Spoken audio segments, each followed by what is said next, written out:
ধূমপান এবং মদ্যপান স্বাস্থ্যের পক্ষে ক্ষতিকারক।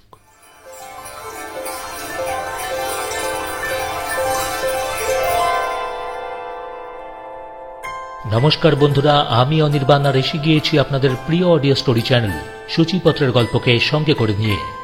সূচিপত্রের গল্প, সাহিত্যের রোমাঞ্চকর আর ভৌতিক স্টোরিওগ্রাফি। আজ শুনবেন আরব্য রজনীর 848তম রজনীর গল্প অবলম্বনে সূচিপত্রের গল্পের নিবেদন আলী বাবার গুপ্তধন। আজকের গল্প শুরু করার আগে রিকোয়েস্ট করব, যে সকল প্রিয় শ্রোতা বন্ধুরা আমাদের চ্যানেলে আসছেন, গল্প শুনছেন কিন্তু তবুও চ্যানেলটি সাবস্ক্রাইব করছেন না, প্লিজ সাবস্ক্রাইব করে দিন সূচিপত্রের গল্পকে আরও এরকম নতুন আর রোমাঞ্চকর অ্যাডভেঞ্চার কাহিনী শোনার জন্য। ও হ্যাঁ, সঙ্গে পাশের ঘন্টাটা বাজাতে যেন ভুল না হয় পরের গল্পের নোটিফিকেশনের জন্য। আজকের গল্প পাঠে ও গল্পের সূত্রধার অনির্বাণ, অন্যান্য ভূমিকায় অরিত্রী ও মুনমুন, পোস্টার ডিজাইন রায় ক্রিয়েটিভ মিডিয়া, সম্পাদনা ও পরিচালনা রাজা বাবু। শুরু হচ্ছে আজকের গল্প আরব্য রজনীর 848তম রজনীর গল্প অবলম্বনে সূচিপত্রের গল্পের নিবেদন আলী বাবার গুপ্তধন।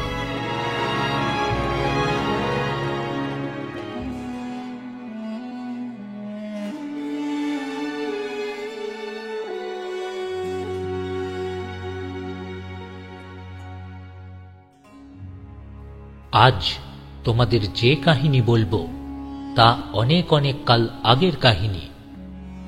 তাবরিজ ইরানের একটা ছোট্ট শহর। সেই শহরে থাকে দুই ভাইয়ের গল্প এটা। একজনের নাম কাসেম আর অপরজন আলী বাবা। হ্যাঁ, সেই আলী বাবার সঙ্গে 40 জন চোরের মোলাকাতের এই গল্প। যদিও 40 চোর বলছি, আসলে 40 জন ডাকাতের গল্প।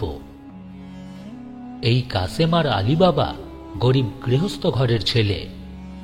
মৃত্যুর পর তাদের আব্বাজান যে সামান্য সম্পদ এবং সম্পত্তি রেখে গিয়েছিল, কাসেম এবং আলী বাবা সেটা নিজেদের ভেতর ভাগাভাগি করে নিল। যদিও বাপ মারা যাওয়ার সময় মাত্র 2খানি মেটে ঘর আর গোটা 3 গাধা ছাড়া কিছুই রেখে যেতে পারেননি। বড় ছেলে কাসেম, সে ছিল ভারী চতুর। এক ধনী সওদাগরের নজরে পড়ে তার বরাত গেল ফিরে। মৌকা বুঝেই কাসেম সেই ধনবান সওদাগরের মেয়েকে বিয়ে করে নেয়। তার শ্বশুর সঙ্গে শর্ত দেয়, তার একমাত্র মেয়ে হালেদার সঙ্গে কাসেমের বিয়ে হলে তাকে ঘর জামাই থাকতে হবে। আর সেই ফন্দি মতোই সওদাগর হালেদার সঙ্গে কাসেমের বিয়ে দিয়ে কাসেমকে নিজের ঘরেই রেখে দিল। তার শ্বশুর তাকে একটা বিশাল দোকানের মালিক করে দেন, নিজের মেয়ের সুখ স্বাচ্ছন্দ্যের কথা চিন্তা করে। আর সেই দোকানে এই দুনিয়ার নানান বিরল এবং ব্যয়বহুল জিনিসপত্র বিক্রি করা হতো। অবশ্য গুজব শোনা যেত, কাসেমের শ্বশুরের সাথে নাকি ডাকাত দলের যোগাযোগ ছিল। তারাই এসব মূল্যবান জিনিস এনে দিত বিক্রি করবার জন্য। যদিও কোনো প্রমাণ তার পাওয়া যায়নি। হ্যাঁ, যাই হোক, সেসব জেনে আমাদের লাভও নেই। আমরা আসল গল্পে ফিরি। আর ওদিকে ছোট ভাই আলী বাবা, সে ছিল সোজা সহজ সরল একজন মানুষ। সে যাকে বিয়ে করল সেও ছিল হতদরিদ্র অভাবী ঘরেরই মেয়ে। ওরা বাস করত এক ভাঙাচোরা ঝুপড়ির মতো ঘরে। ওদের একটি ছেলেও হলো। এবার কিন্তু সত্যি সত্যি ভাবনাতেই পড়ল আলী বাবা, 3টে প্রাণী, সংসার চলে কি করে? আব্বাজানের মৃত্যুর পর ভাগে যা কিছু পেয়েছিল তখন তো সে বিয়ে করেনি, তাই সামান্য বিলাসবসন ফুর্তি করে সেসব তো কবেই উড়িয়ে দিয়েছিল সে। আর বিয়ের পর কোনো রকমের দিন কাটত তাদের। কিন্তু এবার সন্তান হওয়ায় সত্যি সত্যি ভাবনাতেই পড়ল আলী বাবা। অবশেষে অনেক কিছু ভাবনা চিন্তার পর বড় ভাই কাসেমের কাছে গিয়েছিল যদি কিছু পাওয়া যায়। কিন্তু না, বড় ভাই কাসেম তাকে মোটেই আমল দিল না। তারপর আবারও অনেক ভেবেচিন্তে আলী বাবা ধরল কাঠুরের কাজ। রোজ সকালে কুরুল দড়ি আর 3টে গাধা নিয়ে চলে যায় সেই দূর পাহাড়ে জঙ্গলের ভেতর।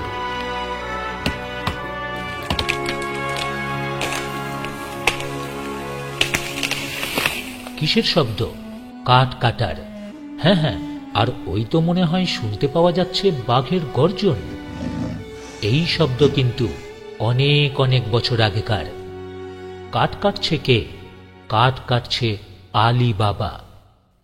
সারা দিন কাঠ কেটে গাধার পিঠে বোঝাই করে, তারপর সেই সকল শুকনো কাঠ বাজারে এনে বিক্রি করে যা কিছু পায় তাই দিয়ে কোনো রকমে খেয়ে পড়ে প্রাণ বাঁচায়, দিন কাটায়।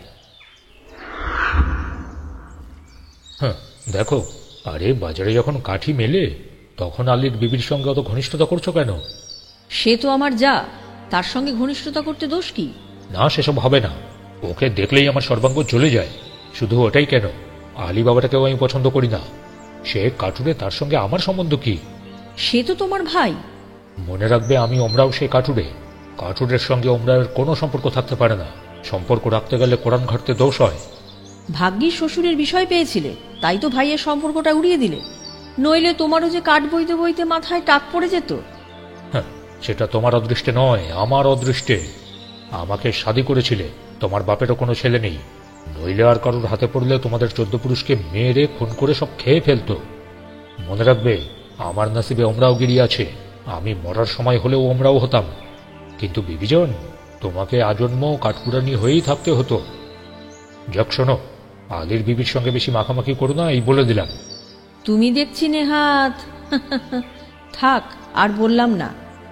আমায় কি তেমনি মেয়ে পেয়েছো যে কারোর সঙ্গে বিনা কাজে মাখামাখি করি? হ্যাঁ, তা জানি, তা জানি। তুমি আমার তেমন মেয়ে নও।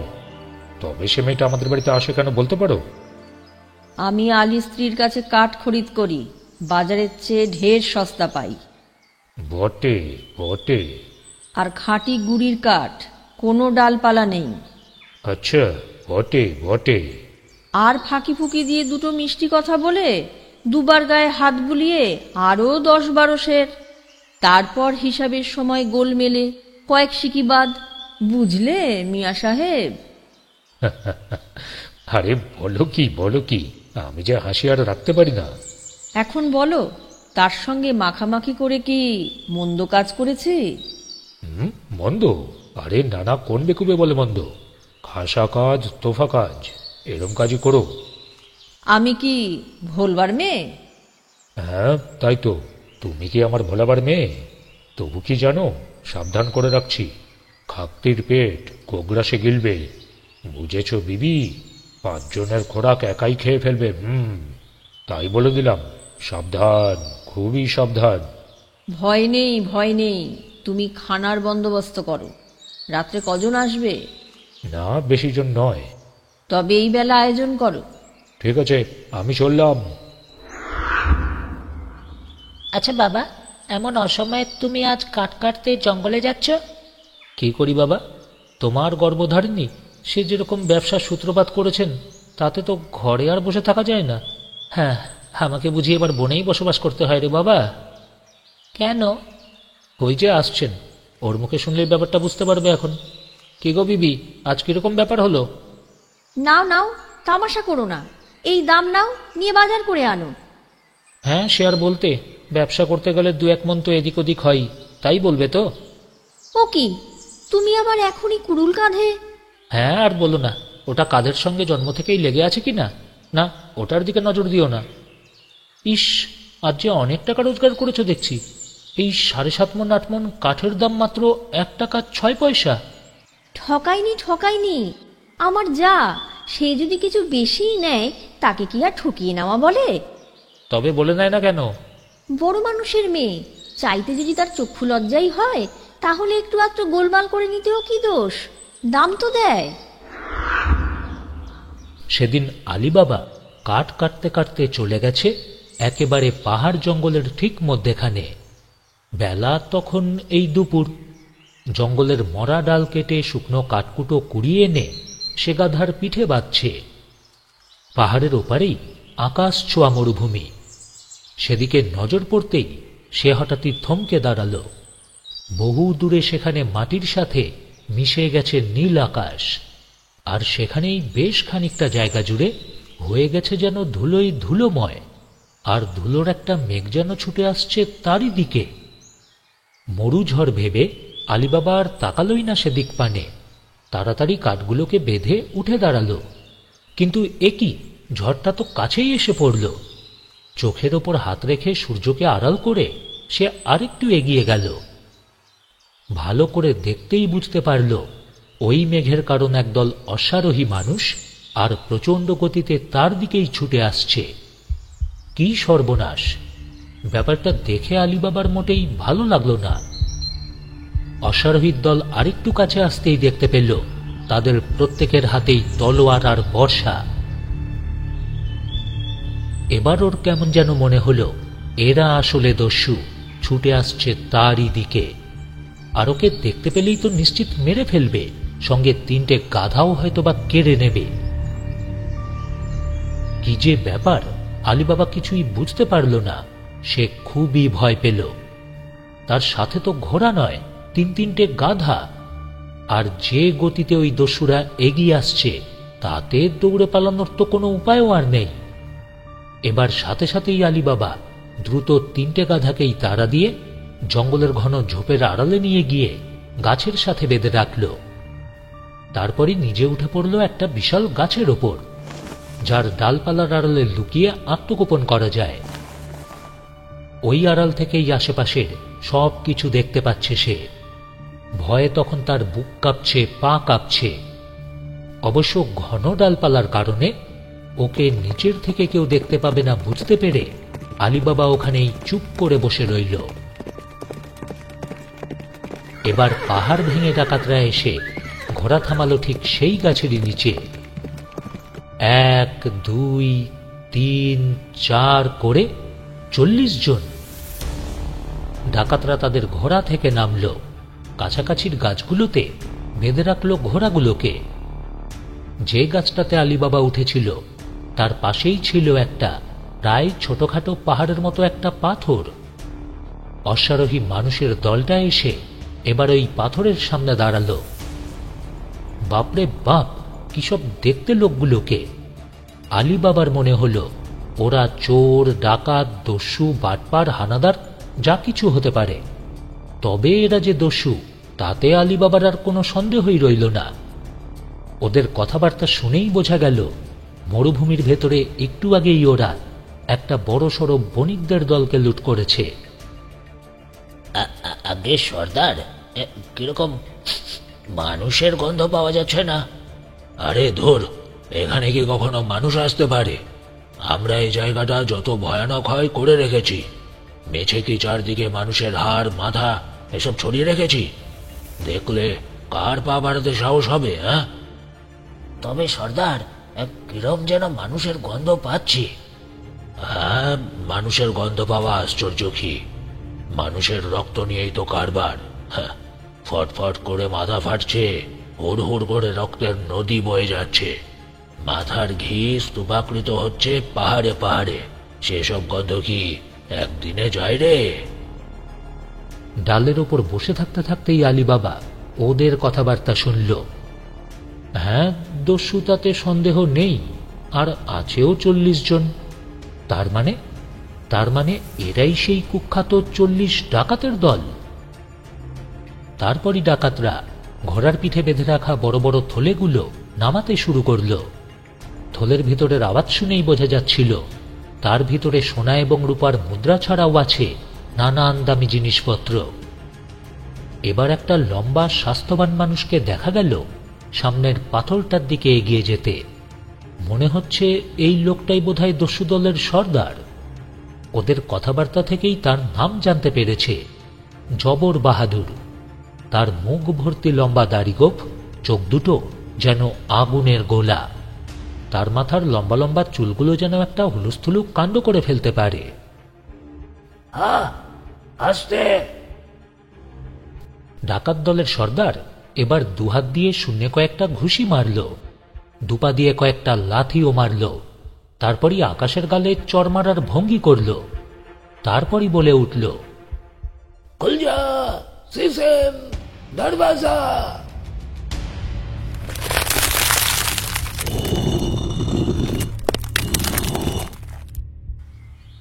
শব্দ তিনটে বলা মাত্রই সঙ্গে সঙ্গে যা ঘটল তা দেখে চমকে গিয়ে আরেকটু হলেই আলীবাবা গাছের ওপর থেকে পড়েই যেত। সেই বিশাল পাথরের গায়ের একটা বেশ বড়সড় অংশ ঘর ঘর শব্দ করে পাশের দিকে সরে গেল। দেখা গেল একটা অন্ধকার গুহা, সুড়ঙ্গের মতোই যেন একটা পথ। এবার ডাকাতরা প্রত্যেকেই এক এক করে লুট করে আনা মালগুলো নিয়ে সেই পথ ধরে ভেতরে চলে গেল। ডাকাত সর্দার ঢুকল সবার শেষে। সর্দারের প্রবেশের সঙ্গে সঙ্গেই গুহার দরজা অমনি আপনা আপনি পাথরে আবারও ঘর ঘর শব্দ তুলে বন্ধ হয়ে গেল।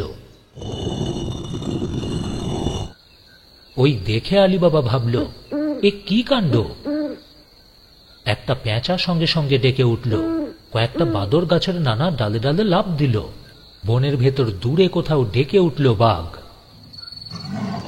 আলীবাবা আঁতকে উঠল, ভাবল জঙ্গলের ভেতর এখন রাত হয়ে গেছে, বাড়ি তো ফিরতে হবে, আর ফেরার পথে এইবার বুঝি বাঘের পেটেই যেতে হবে। কিন্তু তবুও অনেকটা সময়ই আলীবাবাকে গাছের উপরই বাধ্য হয়েই বসে থাকতে হল, কারণ ডাকাতরা এখান থেকে চলে না গেলে সে তো ফিরে যাবার ঝুঁকি নিতে পারছে না। তাছাড়াও দেখা গেল যে ও গাছ থেকে নামা মাত্রই দস্যু দল হয়তো সঙ্গে সঙ্গেই বের হয়ে আসবে। তখন কি হবে? নির্ঘাত ওর মুন্ডু কাটবে। না না, তার চেয়ে গাছের ওপর অপেক্ষা করাই ভালো। এইভাবে আরও বেশ কিছুটা সময় কাটে। কারো কোনো সাড়া নেই, কোনো শব্দ নেই। বসে থাকতে থাকতেই তার এক সময় মনে হলো, আপাতত নিচে নেমে ওখান থেকে দস্যুদের একটা ঘোড়া নিয়ে শহরের দিকে যদি পালাই তবে কেমন হয়? পরে এসে গাধাগুলোকে নিয়ে গেলেই হবে। আর যেই এই ভাবনা, অমনি তখনই সেই পাথরের দরজা আবারও পাথরে ঘর ঘর শব্দ তুলে খুলে গেল। এবার সবার আগে বের হয়ে এলো ডাকাত সর্দার। তারপর এক এক করে সব কয়জন ডাকাত বেরিয়ে এলো। শুধু তাই নয়, গুনে গুনেও দেখা হলো প্রত্যেকে বের হয়েছে কিনা। ডাকাত সর্দার আবারও শূন্যে ঘুষি মারল, সামনে লাথি চালালো, বাতাসে চর মারার ভঙ্গি করে বলল, সিসেম দরওয়াজা বন্ধ।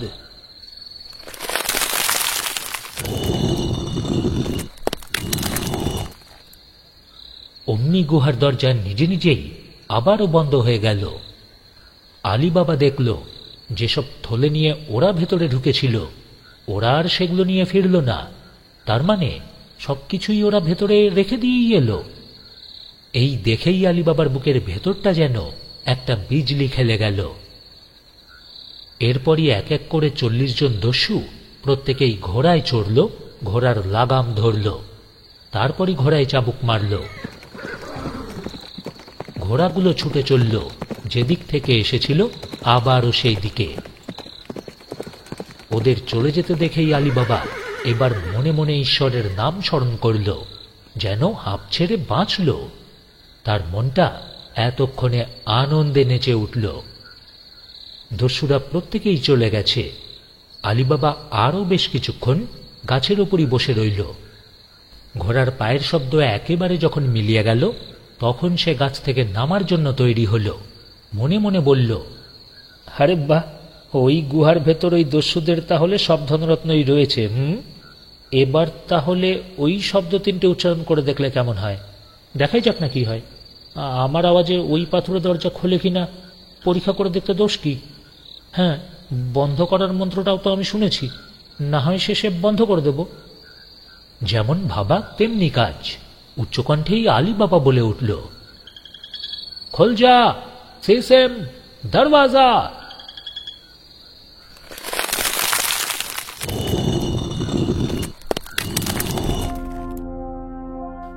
শব্দ তিনটে উচ্চারণ করা মাত্রই অমনি সঙ্গে সঙ্গে সেই পাথরের দরজা আবারও পাথরে ঘর ঘর শব্দ করতে করতে খুলে গেল। ভেতরে কি আছে দেখতে তো খুব ইচ্ছে হচ্ছে। খুলেই যখন গেল তখন ভেতরে ঢুকেই দেখা যাক না, নিজের মনে মনেই বলল আলীবাবা। অতএব আর সময় নষ্ট না করে তার গাধা তিনটেকে নিয়ে ভেতরে ঢুকে পড়ল সে। গুহার দরজাটাও সঙ্গে সঙ্গেই বন্ধ হয়ে গেল। আরে বাহ, এ তো একেবারে জাদু! মন্ত্র অবিশ্বাস্য। আলী বাবার তখন কত আনন্দ। সুড়ঙ্গ পথ পার হওয়ার পর বাপরে বাপ, কি বিশাল একটা গুহা! না, তবে পুরোটা প্রকৃতি বানায়নি বোঝাই যাচ্ছে। হয়তো ওই ডাকাতরাই কেটে কুটে নিজেরাই নিজেদের ব্যবহারের উপযোগী করেছে। উপরের ছাদের কাছেও এমন ব্যবস্থা করে রেখেছে যে চাঁদের বেশ কিছুটা আলো ঢুকছে ভেতরে। আর সেই অল্প আলোতেই যা দেখতে পেল আলী বাবা, তাতে ওর চক্ষু চড়ক গাছ হয়ে গেল। চারিদিকে থরে থরে স্তূপের মতো করে রাখা আছে সিন্দুক। সে যেন মণি, মানিক, রত্ন, হীরা জহরতের মুলুকে এসে পড়েছে।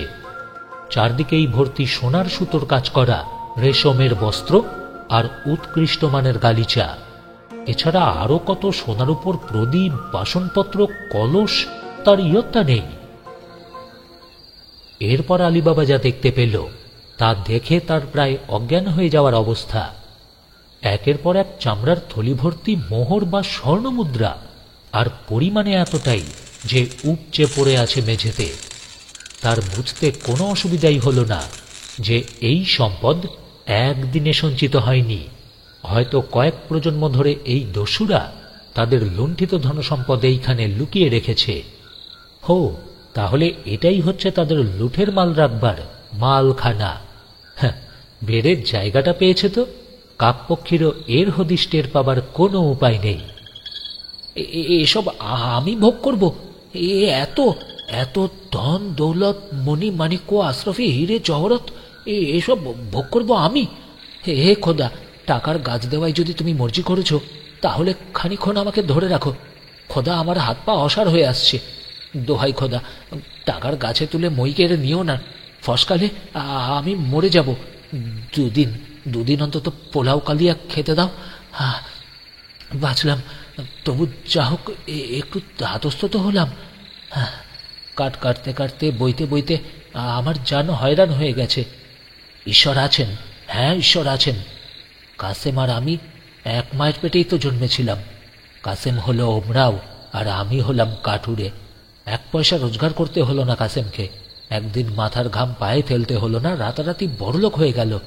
হে ঈশ্বর, তোমার মর্জিতে আমার কাঠের ছালা কি সোনার ছালা হবে না? আলী বাবা চুপ করে বসে রইল অনেকক্ষণ, নজর সেই পাথরখানার ওপর। এইবার হঠাৎই মোহ ভাঙল আলী বাবার। তাড়াতাড়ি উঠে রাশি রাশি মণি, মানিক, হিরে জহরত, স্বর্ণমুদ্রা 3টে বস্তার পেটের ভেতর ভরল। তারপরই সেই বস্তাগুলোকে গাধার পিঠে চড়াল। এদিকে গুহার ভেতর ঢোকা মাত্রই সেই পাথুরে দরজা তা তো বন্ধ হয়ে গিয়েছিল। অবশ্য তাতেও আলী বাবা ভয় পায়নি, কারণ দরজা খোলার মন্ত্রটা সে তো মুখস্থই করে ফেলেছে। আশেপাশের অন্যান্য মূল্যবান জিনিসপত্রের দিকে সে আর ঘুরেও তাকালো না। তার বদলে সেই 3টে বস্তা, তার গাধারা যে 3টে বস্তা বয়ে নিয়ে যেতে পারবে তাই চাপিয়েছে তাদের পিঠে। তারপর ওগুলোকে ঢাকল সারা দিনের সংগ্রহ করা কাঠের টুকরোগুলো দিয়ে। হ্যাঁ, দেখে বোঝাই যাচ্ছিল না যে কি জিনিস চাপিয়েছে আলী বাবা গাধাগুলোর পিঠে।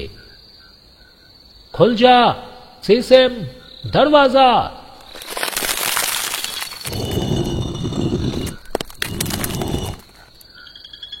এবার আলী বাবা ভেতর থেকে গুহার দরজার সামনে আসতেই পাথুরে দরজা পাথরে ঘর ঘর শব্দ তুলে আবারও খুলে গেল। গাধা 3টেকে সঙ্গে করে আলী বাবা বাইরে বেরিয়ে পড়ল, বলল, বান্ধ যা সিসেম, দরওয়াজা! দরজা আবারও পাথরে ঘর ঘর শব্দ তুলে নিজে নিজেই বন্ধ হয়ে গেল। আলী বাবার মনে তখন সে কি আনন্দ! আকাশে সূর্যের চেহারা আর নেই, রাত এসে তাকে মাত করেছে। চাঁদ উঠেছে আকাশে, হাজার হাজার তারা তার চারধারে জুটেছে আর ফুটেছে। পাছে কেউ কিছু দেখতে না পায়, বুঝতে না পারে, তাই যতটা সম্ভব উত্তেজনা দমন করে আলী বাবা বাজারের দিকে না গিয়ে অন্য রাস্তা দিয়ে ফিরে এলো নিজের ঝুপড়িতে। রাত তখন গভীর। গাধা 3টেকে আস্তা বলে না নিয়ে বাড়ির দরজার কাছেই বাঁধল। কাঠকুটোর বোঝা নামিয়ে রাখল বাড়ির বাইরের দেওয়ালের গায়ে।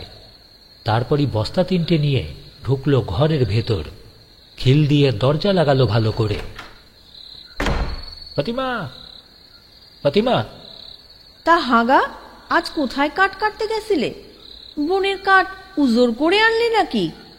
আলীবাবার বিবি বস্তা তিনটে দেখে তার গায়ে হাত বুলিয়ে জানতে চাইল। তা লুকিয়ে ও ও কি আনছো গা? আরে আস্তে আস্তে। কেন আসতে কেন? তা চেঁচিয়েই বলবো। এতক্ষণ ডাক ছেড়ে কাঁদছিলুম, এইবার গলা ছেড়ে তোমার সঙ্গে ঝগড়া করব। হাগা, ও ও কি গাছের কাঠ গা? বললাম না আস্তে আস্তে। কেন আসতে কেন? ডাক ফকরে বলবো। আমরা বন থেকে কাঠ এনে খাই, কোনো বেটাবিটির জিনিসের দিকে তো নজর করি না। হাগা, ও বুঝি চন্দন কাঠ গা? আরে আস্তে আস্তে। কেন আসতে কেন? সব বেটাবেটিদের শুনিয়ে বলবো। কারোর এলাকায় তো আর চাষবাস করি না, তাতে আর ভয় কি? হাগা, থলে কোথায় পেলে গা? আরে চুপ চুপ, কাঠ নয়, মোহর মোহর। মোহর? ও বাবা, মোহর? মোহর কি গো? চুপ, গোল করিস না, গোল করিস না। চাবুক খাবি, মারা যাবি, গর্দান যাবে। এ এ আসতে কইব? মোহর? সে কি গা? আমাদের আমাদের মোহর কি গা? তুমি অবাক করলে। আমরা দিন আনি দিন খাই, কোন দিন পাই বা না পাই। আমাদের আমাদের মোহর কি গা? তুমি তুমি ডাকাতি করতে শিখেছো নাকি? আরে মর, চুপ কর না। ওগো, আমাদের কি সর্বনাশ হলো গো! আরে মর, চুপ কর না, যা বলি তা শোন না। ওগো ওগো, আমি চুপ করে থাকতে পারছি না গো। তুমি যে আমার প্রাণে মালে, তাহলে সুখে চুপ করে থাকি গা। ওহ, চুপ কর না, যা বলি তা শোন না।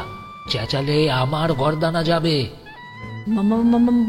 মানে তা তো যাবেই, দেখতে পাচ্ছি গা। তবুও যে চুপ করে থাকতে পারছি না গা। তুমি এমন ইমানদার, তুমি ডাকাতি করে টাকা আনলে। আহ, চুপ কর না, যা বলি চুপচাপ তাই শোন। খোদা দিয়েছে, বনের ভেতরে কাঠ কাটতে কাটতে আমি মোহর পেয়েছি রে। বলো কি? সোনার মোহর? আরে গেল, ফিস ফিস করে কথা ক। কাঠের ভেতর সোনার মোহর? বলো কি? ওরে বাবা! শোন শোন শোন, গা ঘেসে আমার কানের কাছে এসে বাবাগো বাবাগো কর। চেঁচাস নি, দুজনেই মারা পড়বো। ওগো মা গো, জন্মের মতো একবার চেঁচিয়ে নি গো। এমন দিন আর পাবো না যে গো।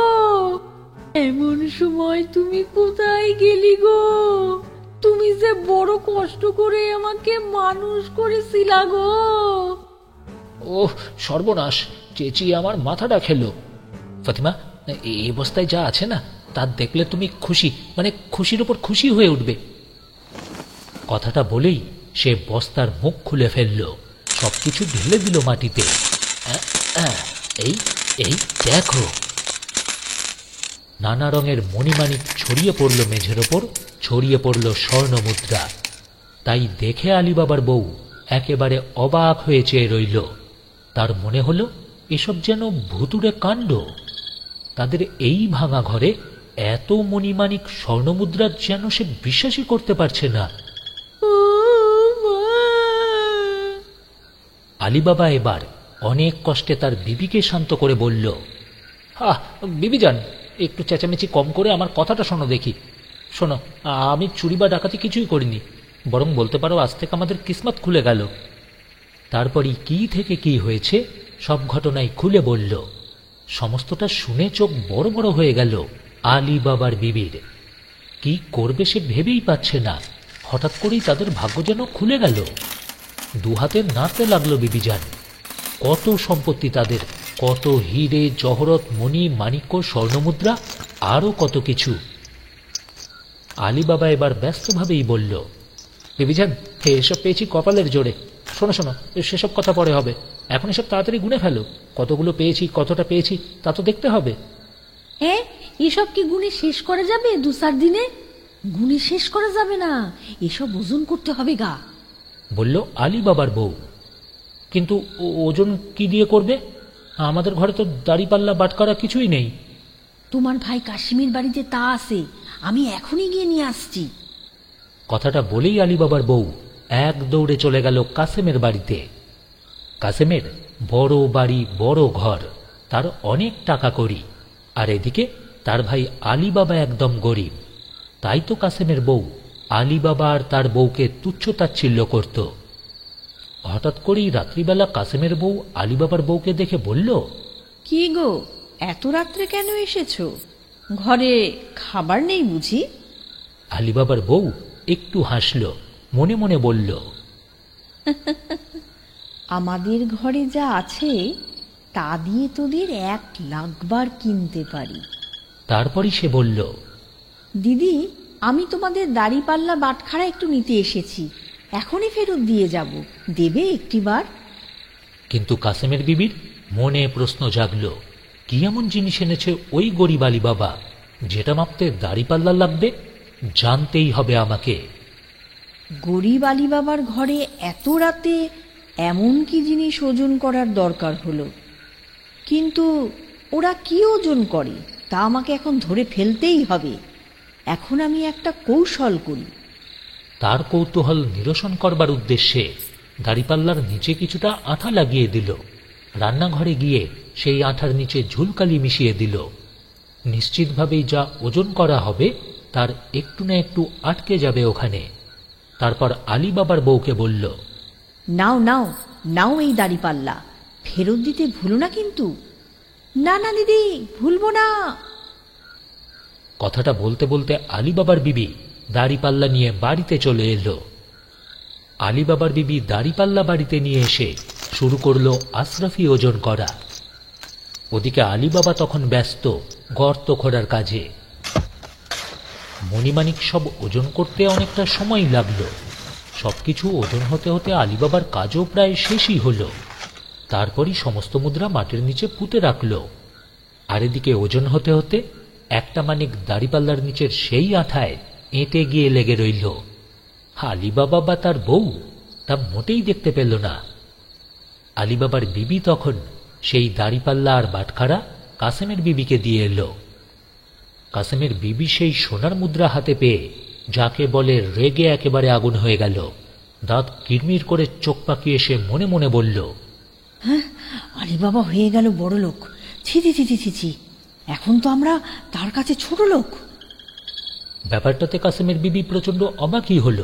সে ভাবল, গরিব আলী বাবা এত স্বর্ণমুদ্রা কোথায় পেল, কি করে পেল, কেন পেল? তার এত স্বর্ণমুদ্রা হয়েছে যা গুণে শেষ করা যায় না, ওজন করতে হয়। না না, এ তো যেমন তেমন ব্যাপার নয়।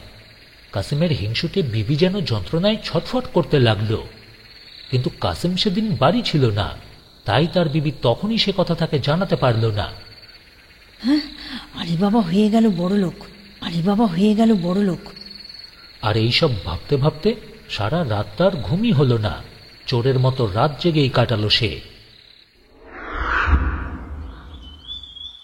পরের দিন যখনই কাসেম বাড়িতে এলো তখনই তার বিবি বলল, ওগো ওগো, জানো আলী বাবা বড় লোক আর আমরা ছোট লোক। কাসেম কিন্তু কথাটার অর্থ মোটেই বুঝতে পারল না। সে তার বিবিকে জিজ্ঞাসা করল, কি যাতা বলছো, কি হয়েছে? কি হয়েছে? আলী বাবা বড় লোক হয়েছে, তার মনি মানিক টাকা হয়েছে, সেসব গুণে শেষ করতে পারবে না, এই দেখো। কথাটা বলে কাসেমের বিবি ঠিক যেন একটা ভালুকির ভঙ্গি করল। হ্যাঁ, সে কি? কথাটা শুনেই কাসেম যেন হিমশিম খেয়ে গেল। কতক্ষণ সে ঝিম মেরে রইল। তখন আলী বাবার সেই মণিমাণিক ওজন করার কথা কাসেমের বিবি তাকে বলল, দেখো দেখো কি কাণ্ড, আমার দাড়িপাল্লা নিয়ে গেছিল কিনা আশরাফি ওজন করার জন্য। হ্যাঁ, কি আর বলবো, কেউ একজন এত ধনী হয়ে গেছে যে তার দাড়িপাল্লা লাগছে এগুলো ওজন করার জন্য। শোনা মাত্রই কাসেম তখনই চলল আলী বাবার বাড়িতে। আলী বাবার দেখা পাওয়া মাত্রই কাসেম বলল, ওহে ভাইজান, সবাই মনে করে তুমি একটা হাবাগোবা, কিন্তু তুমি নাকি আজকাল স্বর্ণমুদ্রা, মণি মাণিক্য এইসব দাড়িপাল্লা দিয়ে ওজন করো। আর তাই বুঝি দাড়িও রেখেছো বেশ বড়। এখন ভাইজান, আমার কাছে সব কথা খুলে বলো। যদি তা না বলো তাহলে এখনই আমি সুলতানের কাছে খবর পাঠাবো, তোমার রাশি রাশি মণিমাণিকের কথাও তাকে জানাবো। আর তখন সুলতানের সেপাই এসে তোমায় ধরে নিয়ে যাবে। তারপর তোমাকে কি খাওয়াবে তা তো জানোই। খাওয়াবে কিল আর কিল, আর তারপর সেটাও যাতে পেটে না যায়, ঘ্যাচাং করে তোমার ওই গলার নলিটা কেটে দেবে যে ভাইজান। আর তাই দেখে সবাই হাসবে খিলখিল। আলীবাবা অবাক হওয়ার ভঙ্গিতে বলল, বড় ভাইজান, এসব তুমি কি বলছো? কই, আমি তো কিছুই বুঝতে পারছি না, একটু খোলসা করে বলবে? কাসেম এবার একথা শুনে রাগে আগুন হয়ে বলল, ওই, কি ভাবছিস কি তুই আমাকে বোকা বানাবি? আলী বাবা, আমাকে ধোকা দেওয়া অত সহজ নয়। ধরো, এটা তাহলে কি? দাড়িপাল্লার তলায় আটকে ছিল, বিবি পেয়েছে। কথাটা বলেই এবার সে মোহরটা দেখালো। আলীবাবা বুঝতে পারল কিভাবে কাসেম এসব কথা জানতে পেরেছে। মনে মনে সে বলল, যা অবস্থা তাতে এ বিষয় গোপন করে রাখলে না ঝামেলা বাড়বে, বরং সব খুলে বলাই ভালো। আলীবাবাকে চুপ করে থাকতে দেখে কাসেম কেউটে সাপের মতো ফোঁস করে উঠল, কড়া গলায় বলল, আলী বাবা, তুমি যে জায়গায় স্বর্ণমুদ্রা পেয়েছো সেই জায়গার সন্ধান আমাকে দাও, আর তা না হলে তুমি যাতে নিপাত যাও সেই ব্যবস্থা আজই আমি করব। আলীবাবা সোজা সহজ সরল মানুষ, তাই সে খুবই ভয় পেল। অতএব সে কাসেমকে শুরু থেকে শেষ অবধি সমস্ত কথাই বলল সেই চোরদের সেই ধনরত্নের গুহার কথাও। সমস্তটা শুনে কাসেম এবার চিবিয়ে চিবিয়ে বলল, গল্প তো অনেক শুনলাম আলী বাবা, এবার সেই জায়গা কোথায় জলদি বল, তার সাথে শিখিয়ে দে ওই দরজা খোলা আর বন্ধ করার জাদু। এই, এক্ষুনি বল, তা না হলে এই আশরাফি নিয়ে আমি এক্ষুনি সুলতানের দরবারে চলে যাব। তোর সব মুদ্রা ওরা কেড়ে নেবে, তার সাথে তোকে কারাগারে ঢুকিয়ে দেবে জীবনের মতো, নইলে তোর মুন্ডুটাই কাটবে। অগত্যা আলীবাবা খোল যা সিসেম, সিসেম বন্ধ, এ কথাটা বলতেও ভুলল না। খোল যা সিসেম, সিসেম বন্ধ, খোল যা সিসেম, সিসেম বন্ধ, খোল যা সিসেম, সিসেম বন্ধ, সিসেম বন্ধ। এই কথাটা আওড়াতে আওড়াতে তার নিজের বাড়ি চলে গেল। তারপর বাড়ি গিয়ে সে তার বিবিকে সমস্ত কথাই বলল। তাই শুনে কাসেমের বিবি যেন তখনই কোটি কোটি মণিমাণিক্য একেবারে হাতেই পেল। তার তখন সে কি ফুর্তি আর ফরফরি। পরদিন সকালেই কাসেম 10টা খচ্চর ভাড়া করে রওনা দিল আলীবাবার বলে দেওয়া জঙ্গলের উদ্দেশ্যে। खुल जा सिसम, सिसम बंद, खुल जा सिसम, सिसम बंद। চলতে চলতেই সে সেই গুহার দরজা খোলবার মন্ত্র আওড়াতে লাগলো বারবার। তারপর বেশ কিছুটা চলবার পর কাসেম গিয়ে ঢুকল সেই জঙ্গলে, খুঁজে পেল গুহাটা। না, জায়গাটা খুঁজে পেতে খুব একটা অসুবিধা কিন্তু হলো না। আর যে গাছের ওপর আলীবাবা লুকিয়ে বসেছিল সেই গাছের কাছে পৌঁছে কাসেম চিৎকার করে উঠল, खुल जा सिसम दरवाजा।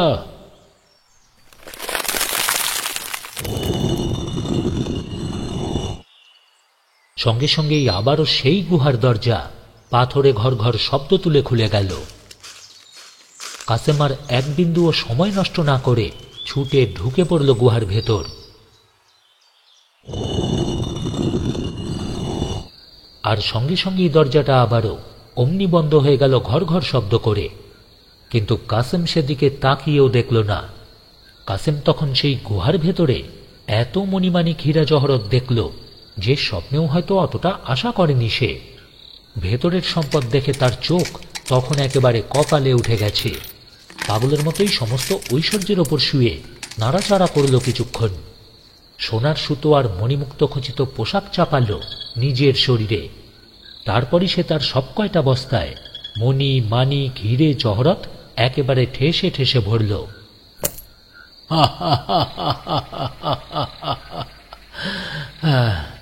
বাদশাহ সলেমানের তোষাখানাও এর কাছে কিছুই নয়। আজ থেকে এসবের একমাত্র মালিক হলাম আমি। সব আমার, আমার, আমার। এবার 10টা খচ্চর বয়ে নিয়ে যেতে পারে এত পরিমাণে বস্তা বয়ে বয়ে নিয়ে গিয়ে রাখল দরজার কাছে। তারপরই গুহার কপাট খোলবার জন্য হাঁপাতে হাঁপাতে সেই জাদুমন্ত্রটা আওড়াতে লাগল। কিন্তু হায় রে হায়, এই উত্তেজনার মাঝেই ঘটে গেল এক ঘটনা। জাদুমন্তর তখন আর মোটেই মনে নেই তার। সে রাশি রাশি ধনরত্ন পাওয়ার চোটে জাদুমন্তরটা একদমই ভুলে গেছে। ওহো, সেই কথাটা বলতে হবে না। হ্যাঁ, ভুলে গেলাম নাকি? কি কি কি যেন ধর চাই, মনেও তো আসছে না। খুল যা ডিডেম, খুল যা হিম হিম, খুল যা ভীম হিম, খোল সিসেম, খোল সিসেম, খোল দরवाजा সিসেম,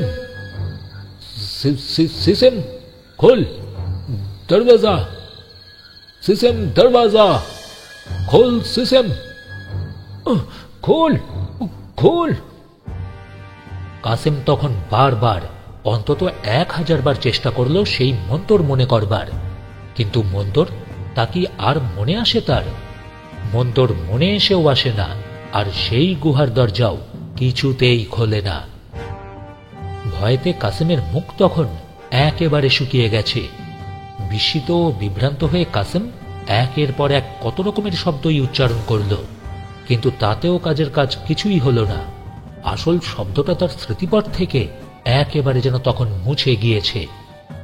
যে সমস্ত ঐশ্বর্য ভর্তি থলেগুলো কাসেম দরজার কাছে এনে রেখেছিল, সেগুলোর প্রতিও উৎসাহ হারিয়ে ফেলছে, যা দেখে একসময় তার মনের ভেতর খুশির সমুদ্রের ঢেউ উঠেছিল, সেখানে এখন ভয়, বিহ্বলতা, উদ্বেগের পাথর চেপে বসেছে। চুপ করে এক জায়গায় বসে থাকার মতো অবস্থাও কাসেমের যেন আর তখন নেই।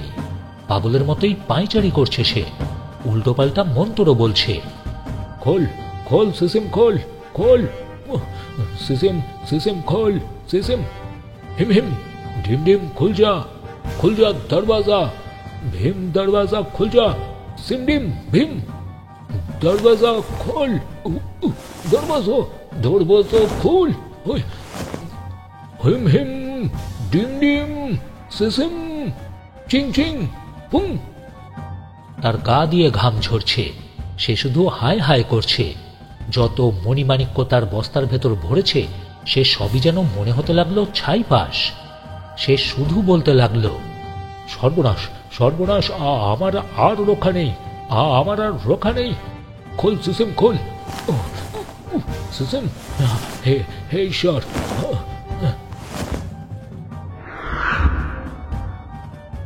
দুপুরের দিকে ডাকাতের দল আবারও ফিরে এলো ওই পথ দিয়েই। ওদের চোখে পড়ল একদল খচ্চর তাদের গুপ্ত গুহার কাছে দাঁড়িয়ে। স্বাভাবিকভাবেই ওরা আশ্চর্য হল, এদিক সেদিক খুঁজেও দেখল, কিন্তু না, কোথাও কোনো মানুষই নেই।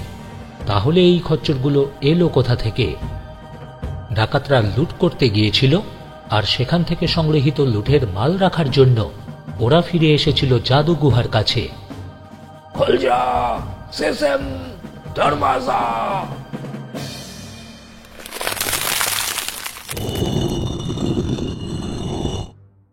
জাদুমন্ত্র উচ্চারণ করতেই পাথরে গুহার পাথুরে দরজা আবারও ঘর ঘর শব্দ করে খুলে গেল। দরজা খোলার আওয়াজ শুনে কাসেম ছুটে গেল সেই দিকে। ভাই আলী বাবা, এলি নাকি রে? ভাই আলী বাবা, এলি নাকি রে? দেখ কি কাণ্ড!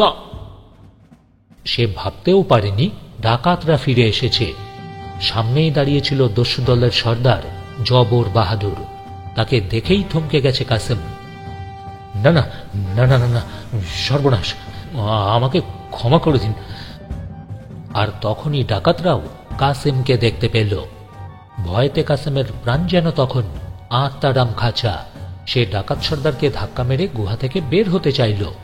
কাসেম যেন কি একটা বলতে যাচ্ছিল, কিন্তু কাসেম কিছু বলবার আগেই ডাকাত দলের সর্দার জবর বাহাদুর তরবালের এক কোপে উড়িয়ে দিল কাসেমের মুন্ডুটা। না না না না না না না, সর্বনাশ সর্বনাশ, না না না না না।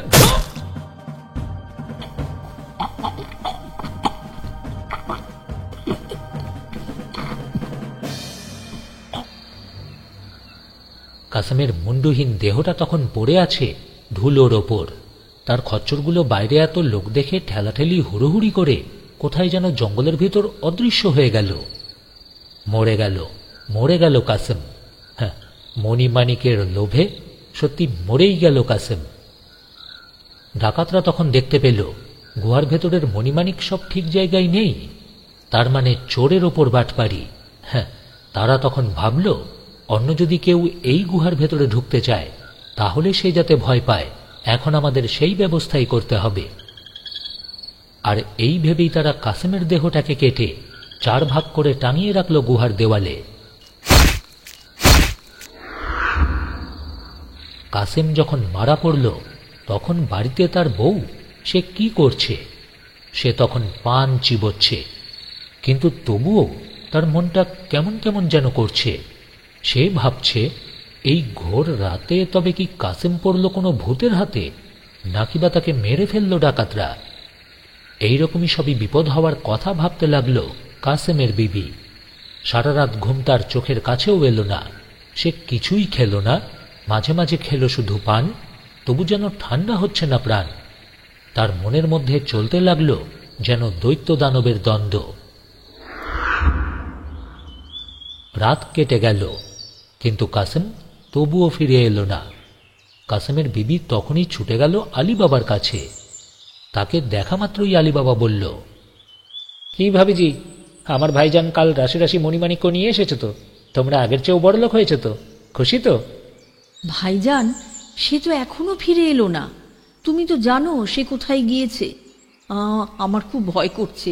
কোনো কোনো দুর্ঘটনা ঘটলো না তো? ফিরে আসেনি? তাহলে নিশ্চয়ই কোনো ফেরে পড়েছে বেচারা। ভাবিজি, আমি এখনই যাচ্ছি, দেখি ভাইজানের খোঁজ পাই কি না পাই। বলতে বলতেই আলী বাবা আবারও 3টে গাধা নিয়ে চলল সেই গুহার দিকে। পথে যেতে যেতে সে কয়েকবার বাঘের গর্জনও শুনল, বাদরে ও ভেংচি কাটল, পোকার কামড়ও খেল। আলী বাবা সেই গুহার দরজার কাছে পৌঁছল, দেখল সেখানে কিছুটা রক্ত। সে আঁতকে উঠল।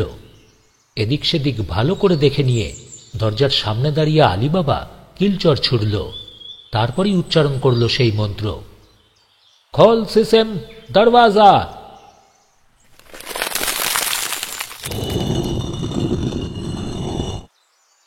অমনি সঙ্গে সঙ্গে পাথুরে গুহার পাথুরে দরজা ঘর ঘর শব্দ করে খুলে গেল। পাথুরে দরজা সরে যেতেই যে দৃশ্য উন্মোচিত হল তা দেখেই আলী বাবার শরীর যেন ঠান্ডা হয়ে গেল। সে কি ভীষণ দৃশ্য, সে কি ভয়ঙ্কর!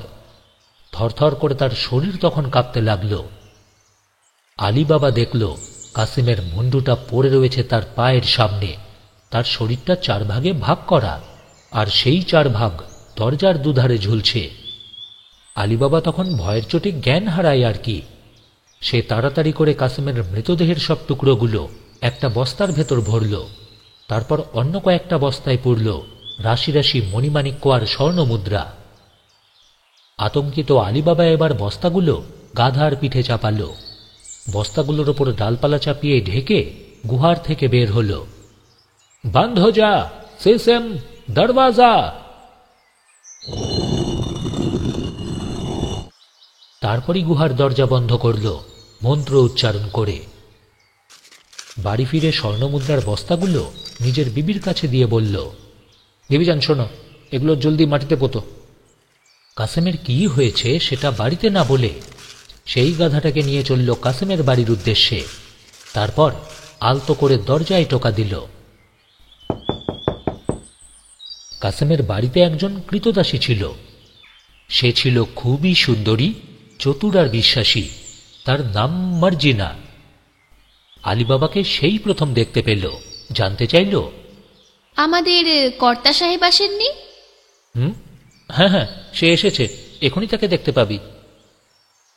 আলী বাবার মুখের দিকে তাকিয়ে মার্জিনার কেমন যেন সন্দেহ হল। সেও প্রায় নিঃশব্দে দরজা খুলে আলী বাবাকে গাধা সমিতি বাড়ির ভেতর ঢুকিয়ে নিল।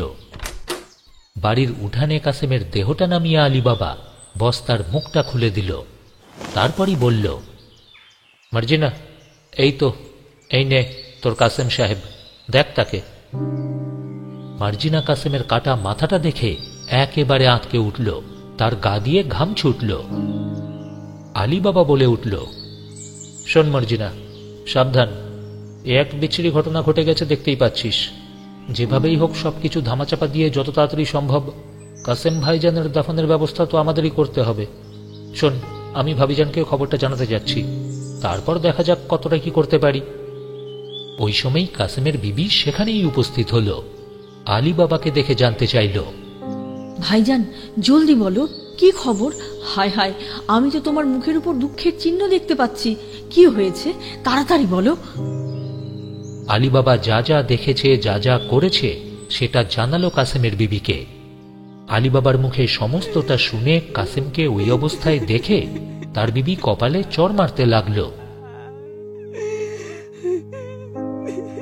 আলী বাবা বলল, ভাবিজান, কয়েকটা ডাকাত কাসেমকে নিপাত করেছে সেটা তো সত্যি। এবার যেটা বলবো সেটা মন দিয়ে শুনুন। খবরদার, যা ঘটে গেছে তা কারোর কাছে কিন্তু মোটেই বলা যাবে না। লোককে জানাতে হবে যে সে রোগে ভুগে মারা পড়েছে। আর আমাদের এইবার খুব গোপনে এই মৃতদেহ দাফন করতে হবে। এ নিয়ে যদি বেশি উচ্চবাচ্য করি তাহলে ওই ডাকাতরা আমাদের কাউকে কিন্তু বাঁচিয়ে রাখবে না, কারণ আমরা তাদের গুপ্তধনের কথা জানতে পেরে গিয়েছি। ভাবিজান, এই গোপনীয়তা বজায় রাখার উপরই আমাদের বাকি সবার মরা বাঁচা নির্ভর করছে ভাবিজান। আর হ্যাঁ, আমাদের এই মৃতদেহ দাফন করতে হবে। তার জন্য অবশ্য এই মৃতদেহের 4টে অংশ বের করে বেশ করে জোড়া দিতে হবে। আর যারা সেই কাজ করে তাদের একজনকে খুব গোপনে ডেকেও আনতে হবে। কিন্তু কে সেই লোককে ডাকতে যাবে, কেই বা খুঁজতে যাবে? আমি যাব। এই রাতটা চলে গেলেই আমি বেরিয়ে পড়ব সেই লোকের খোঁজ করতে, বলল মর্জিনা। এসব শুনে কাসেমের বিবি কাঁদতে শুরু করল। আলী বাবাও আর না দাঁড়িয়ে বাড়ির বাইরে বেরিয়ে এলো। পিছন পিছন মর্জিনাও এলো। আলী বাবা নিজের ভাবনা মেয়েটিকে জানালো। বেশ কিছুক্ষণ আলোচনাও করল দুজন। তার সাথেই বারবার সাবধান করে দিল, কোনোভাবেই যেন আসল কথা এই বাড়ির বাইরে না যায়। শোন মর্জিনা, মৃতদেহ সাবধানে রাখ, সারা রাত জেগে থাকবি, ঘুমকে ঘরেও ঢুকতে দিবি না। তারপরই আলী বাবা ফিরে গেল নিজের বাড়িতে। যেতে যেতে সে বারবার আঁতকে উঠল, পিছন ফিরে চাইতে লাগল। তার যেন মনে হতে লাগল কাসেম খুন হয়ে ভূত হয়েছে, তার পেছন পেছনই আসছে, হাসছে, মাঝে মাঝেই যেন তাকে ভয় দেখাচ্ছে, তাড়া করছে। আলী বাবা ওখান থেকে চলে যেতেই মর্জিনাও বেরিয়ে পড়ল রাস্তায়, সোজা চলল বাজারের দিকে। ওখানেই এক ওষুধ বিক্রেতার দোকানে গেল। দোকানে পৌঁছে আসল বিষয় কিছু উল্লেখ না করে অবস্থা সংকটজনক এমন একজন মানুষের জন্য ওষুধ কিনল। অবশ্য ওষুধ বিক্রেতাই জানতে চাইল, তা তোমাদের বাড়িতে এমন কে আছে যার এই রকম এত সংকটজনক অবস্থা, এই ওষুধের প্রয়োজন? আমার মালিক খুবই অসুস্থ, খাওয়া দাওয়াই ছেড়ে দিয়েছে কয়েকদিন ধরে। কে জানে কেন তার আর বেঁচে থাকার কোনো ইচ্ছেই নেই, উত্তর দিল মর্জিনা। পরের দিন মর্জিনাকে আবার দেখা গেল ওই একই দোকানে। সে বলল, গতকাল আপনার দেওয়া ওষুধ খেয়ে কিছুটা সুস্থ হয়েছিল, আজ আবার খারাপ হয়ে গেছে। জলদি আরও কিছুটা ওষুধ দিন। কে জানে বাড়ি ফিরে যেতে যেতে উনি আর বেঁচে থাকবেন কিনা।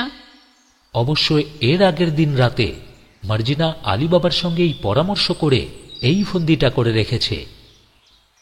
ওদিকে আলী বাবাও অপেক্ষা করছিল কখন কাসেমের বাড়ি থেকে মর্জিনার কান্নাকাটির শব্দ শোনা যাবে, আর সেও যাবে সেখানে, যাতে শেষকৃত্য অনুষ্ঠানে অংশ নিতে পারে। পরদিন ভোর হতেই আলী বাবা এবং তার বিবি বারবার কাসেমের বাড়িতে যেতে লাগল, আবার সেখান থেকে নিজেদের বাড়িতে ফিরেও আসতে লাগল। তাদের মুখ ভার ভার, যেন তাদের খুবই চিন্তা, ভাবনা, অশান্তি। আলী বাবা পাড়া পড়শি সকলকে জানিয়ে দিল কাসেমের অবস্থা গুরুতর, আর তাই তো মর্জিনা বারবার বাজারে হাকিমের দোকানে ছুটোছুটি করছে। সেই রাতটাও যখন চলে যায় তখন মর্জিনা কাসেমের বাড়ি থেকে রাস্তায় বেরিয়ে পড়ল। কিছুটা পথ এগিয়ে চলবার পর সে দেখতে পেল এক বুড়ো মুচি তার দোকানের দরজা খুলছে। মর্জিনা সেই বুড়োর সামনে গিয়ে বলল, সেলাম চাচা, সেলাম। আজ এই ভোরে তোমার মুখ দেখতে এলাম। আচ্ছা, ওই তো আলোর ছিরি, ওতে তুমি দেখতে পাচ্ছ? কি করে এত তাড়াতাড়ি সেলাই করে যাচ্ছ? হ্যাঁ, তা তো বটেই, তা তো বটেই। তোমার মতো পুরনো ওস্তাদ এই তল্লাটে দুটো নেই, তা তো সবাই জানেই। যদি আমার কথা শোনো তবে তোমার এ কষ্ট আর থাকবে না। কথাটা বলেই সে একটা সোনার মোহর বুড়োর হাতে দিল। বুড়ো সেটা নিল। সেই বুড়োর নাম বাবা মুস্তাফা। সে বলল, ওগো মেয়ে, আমাকে তুমি কি কাজ করতে বলছো? আমাকে দিয়ে কি কাজ করাতে চাও? মার্জিনা কিছুক্ষণ কি একটা যেন ভাবল, তারপরই তার মনের কথা বলল। চাচা সাহেব, তুমি তোমার সেলাই করার সূচ ও সুতো তোমার সাথে নাও, তারপর আমার সঙ্গে চলো। তারপরই আর একটা মোহর বের করে বলল, বাবা মুস্তাফা, এটা তোমার হতে পারে যদি চোখে কাপড় বেঁধে তুমি আমার সঙ্গে এক জায়গায় যাও। কোথায় যাবে, কেন যাবে, সে কথা পরে হবে।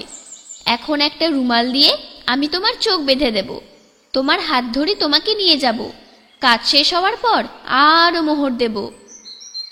মুস্তাফা বুঝল কিছু একটা গোপন ব্যাপার হচ্ছে বটে। সে এমন ভাব দেখালো যেন এসব কিছুর ইচ্ছেই তার নেই। অগত্যা মর্জিনা আরও একটা আশরফি বের করে আবারও একই অনুরোধ করল। কিন্তু ব্যাপারটা বেশ তোফা। যাই এই মেয়ের সাথে, দেখি না কোথায় আমাকে নিয়ে যায়। সোজাসুজি রাজি হয়ে গেল।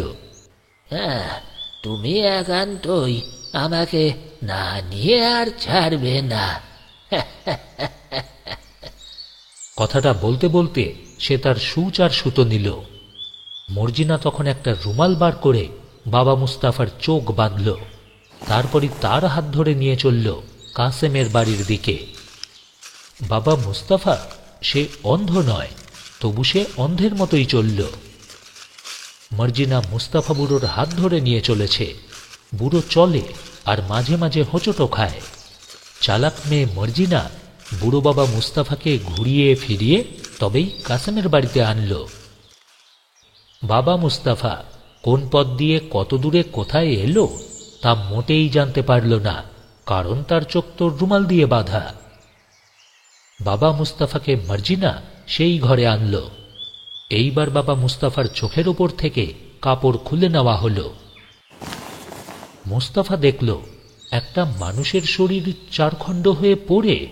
হ্যাঁ, এ কি?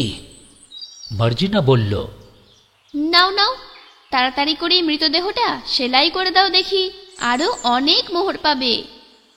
মর্জিনা বুড়ো মুস্তাফার সামনে আরও একটা মোহর বের করে দেখালো। মিটমিটে আলোয় ঝকঝক করছে মোহরটা। জ্বলে উঠল মুস্তাফার চোখ দুটো। এতক্ষণে সে দুটো মোহর তো পেয়েছে। মোহর তো দূরের কথা, দুটো পয়সাও সে সারাদিনে আয় করতে পারে কিনা সন্দেহ। আর কোনো কথা নেই, তখনই সুচ্ছুতো বের করে বুড়ো লেগে পড়ল সেলাই করতে। দেখতে দেখতেই মৃতদেহের চারটে টুকরোকে জুড়ে একেবারে গোটা বানিয়ে দিল। কে বলবে যে সেটা কাটা একটা মুর্দা? দ্রুত সে কাজ শেষ করল। তারপরই মোহর পাওয়ার জন্য হাত পাতল মর্জিনার সামনে। এই নাও তোমার মোহর। মর্জিনাও প্রাপ্য মুদ্রা দর্জির হাতে তুলে দিয়ে পুনরায় চোখ বেঁধে তাকে তার দোকানে ফিরিয়ে দিয়ে এলো। আমি তোমাদের সব ফাঁকি ঝুঁকি ফাঁস করে দেব। হ্যাঁ, তখন তোমরা ভেসে যাবে। তোমরা তো এরে খুন করেছো, তা আমি বুঝেছি। মর্জিনা আরও একটা মোহর দিল দর্জির হাতে। চাচা মুস্তাফা, তোমার চোখ যা যা দেখেছে, তোমার মুখ যেন সে সম্বন্ধে কাউকে কিছু না বলে, কেমন? আরে না না না, বলবো না বলবো না, না না, আমি কারোরে কিছু বলবো না। তারপর সেই রাতেই মর্জিনার কাদার আওয়াজের সংকেত পেয়েই আলীবাবাও পৌঁছে গেল কাসেমদের বাড়ি। ধর্মের রীতিনীতি মেনে যা যা করণীয় সমস্ত কিছুই সম্পাদন করল সে। এবার কাসেমের দেহ নিয়ে যাওয়া হল কবরখানায়। যথাযথ রীতিতে তাকে কবর দিয়ে যে যার বাড়ি ফিরে গেল। এইসব ঝামেলা মিটে যাওয়ার পর আলীবাবা বড় ভাই কাসেমের সেই চালু ব্যবসাটাকে নিজের দায়িত্বে নিল। গুহা থেকে নিয়ে আসা সেই আশরাফির কিছুটা ব্যয় করল দোকানটাকে আবারও নতুন করে সাজাতে।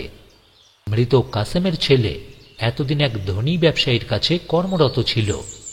তাকে সেই কাজ থেকে ছাড়িয়ে এনে তার নিজের ব্যবসায় নিযুক্ত করল, কারণ ছেলেটা এতদিনে ব্যবসার সমস্ত কিছুই কাজ করতে করতেই ভালো করে শিখে নিয়েছিল।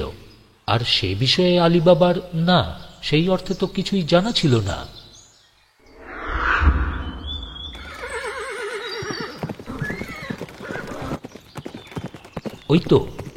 ওরাই সেই 20 জোড়া ডাকাত। দেখতে দেখতে এই ডাকাতরা তাদের সেই মণিমাণিকের গুহার দরজায় এসে পড়ল। প্রত্যেকেই ঘোড়া থেকে নামল, তারপর সবাই মিলেই সেখানটায় কয়েকবার ঘুরপাক খেল। ডাকাত সর্দার জবর বাহাদুর তখন আকাশে বাতাসে কিল ঘুষি লাথিচড় মারল, তারপরই বলে উঠল, খুল যা সিসিম দরওয়াজা।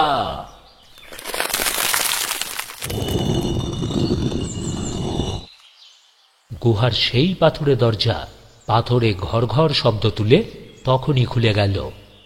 দরজা খুলতেই এবার ডাকাত দল যা দেখতে পেল তাতে তাদের পিলে চমকে গেল।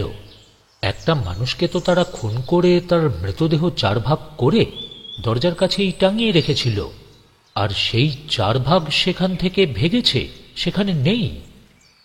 অনেক ডাকাতি বুঝতে পারল তাদের চেয়েও পাকা কোনো লোক তাদের সবকিছুই জেনে ফেলেছে, আর সেই লোকই সেই 4টে টুকরো নিয়ে গেছে তারই সঙ্গে করে। সেই লোক দেখছি কয়েক বস্তা মণিমাণিক্য গুহা থেকে সরিয়ে নিয়ে গেছে। হঠাৎই একটা ডাকাত বলল, না না না না, এসব ভুতুড়ে কাণ্ড। ভূতেই মানুষের মৃতদেহের টুকরো নিয়ে গেছে, খেয়ে ফেলেছে। ওরে বাবারে, সেই ভূত মানে। ডাকাত সর্দার জবর বাহাদুর এতক্ষণ কোনো কথাই বলেনি।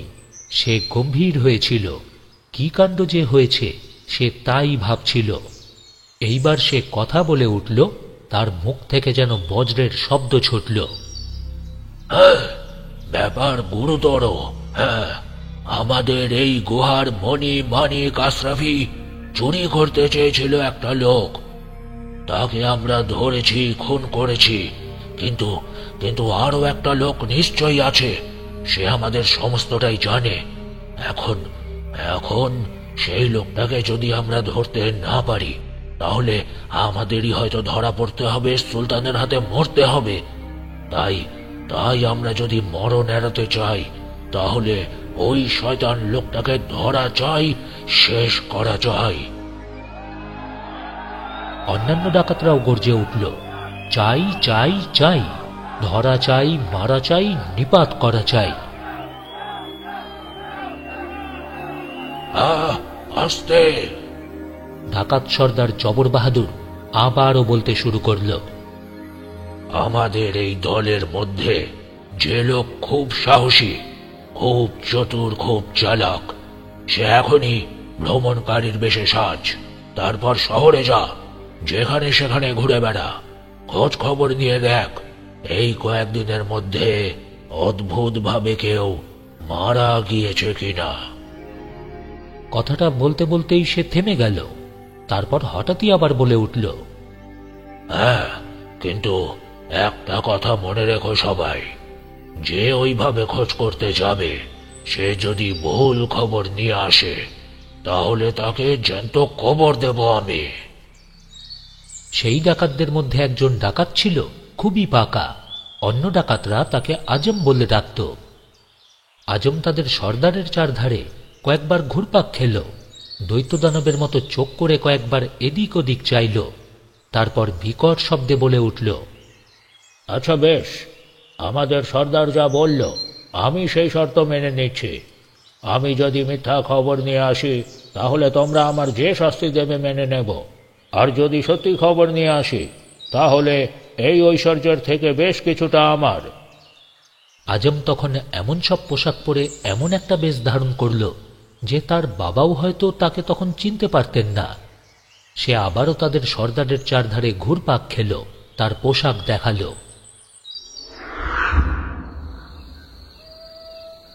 রাত তখন ঘোর অন্ধকার, চারদিকেই কুকুরের শব্দ, শেয়ালের হাঁক। আজম যখন শহরে গিয়ে পৌঁছল তখন রাত প্রায় শেষ হয়। শহরের রাস্তায় রাস্তায় আজম ঘুরে বেড়াতে লাগল। হঠাৎই সে দেখতে পেল একটা লোক তার দোকানের দরজা খুলছে। সেই হচ্ছে বাবা মুস্তাফা।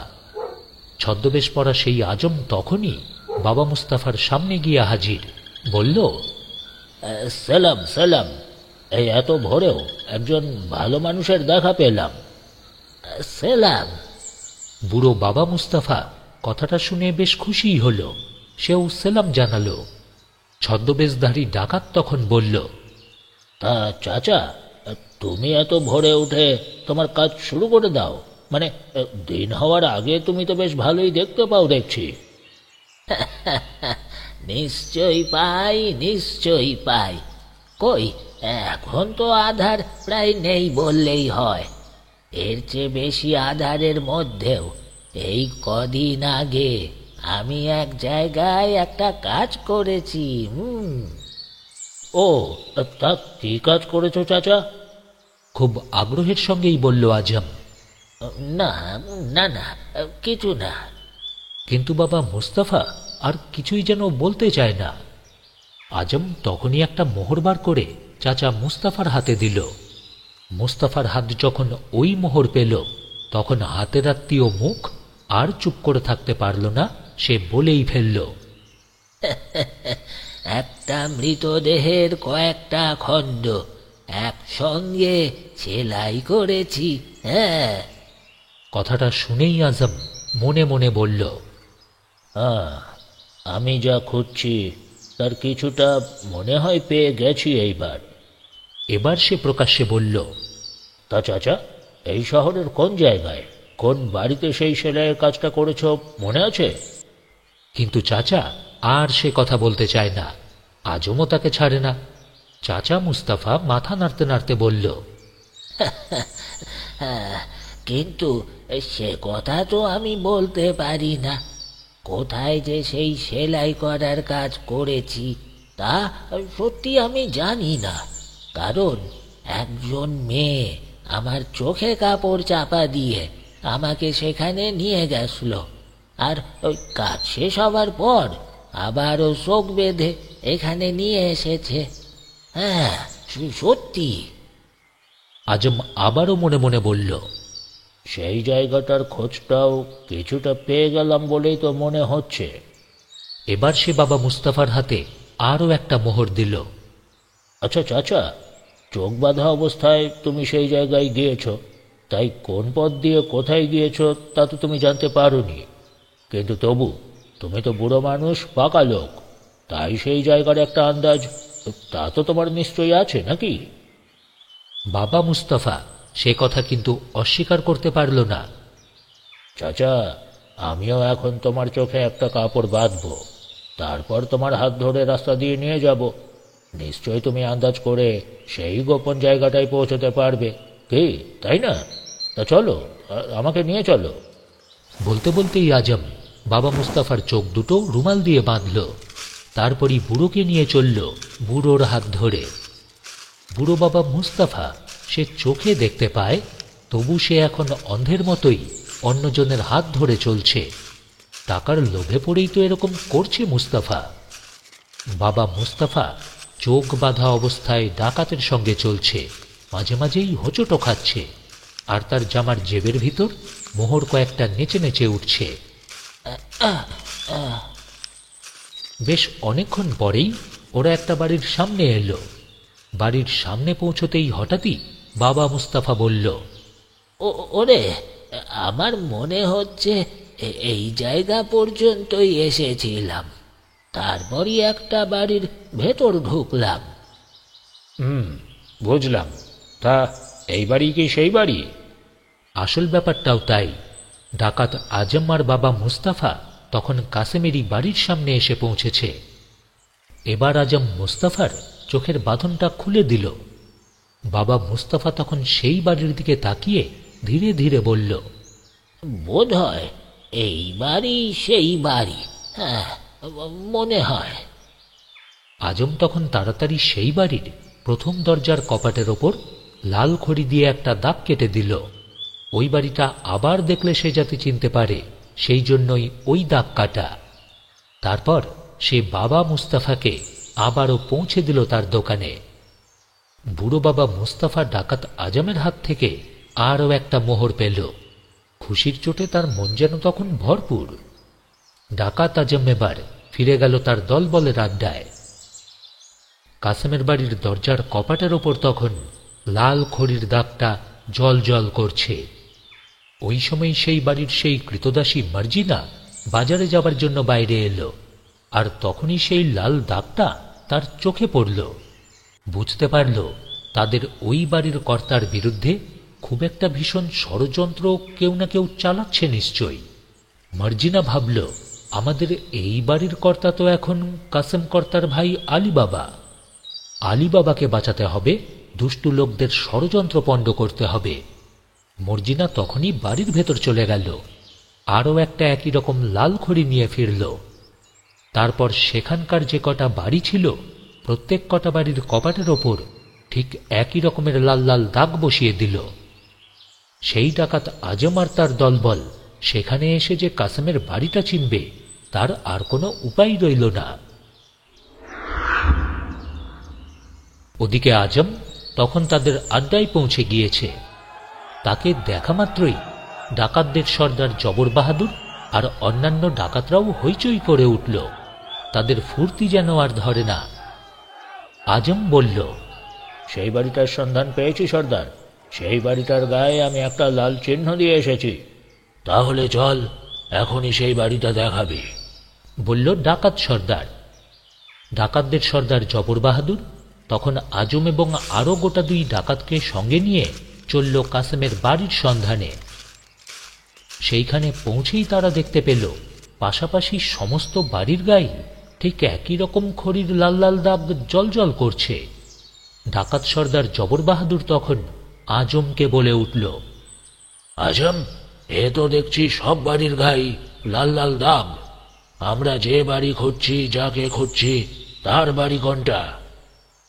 আজম এবার একেবারে বোকা বনে গেল। কোন বাড়িটার কপাটের ওপর সে লাল খড়ির দাগ দিয়েছিল তা সে কিছুতেই বুঝতে পারছে না। না মানে, আমি তো একটা বাড়ির দরজাতেই দিয়েছিলাম। জবর বাহাদুর তখন তার ডাকাত সঙ্গীদের সঙ্গে সেখান থেকে চলে গেল তাদের আড্ডায় সেই জঙ্গলের ভেতর।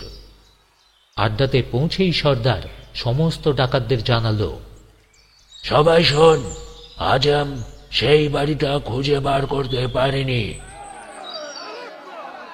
প্রত্যেক ডাকাতি তখন প্রচণ্ড চটে গেল। রাগের চোটে যেন তারা আগুন হয়ে উঠল।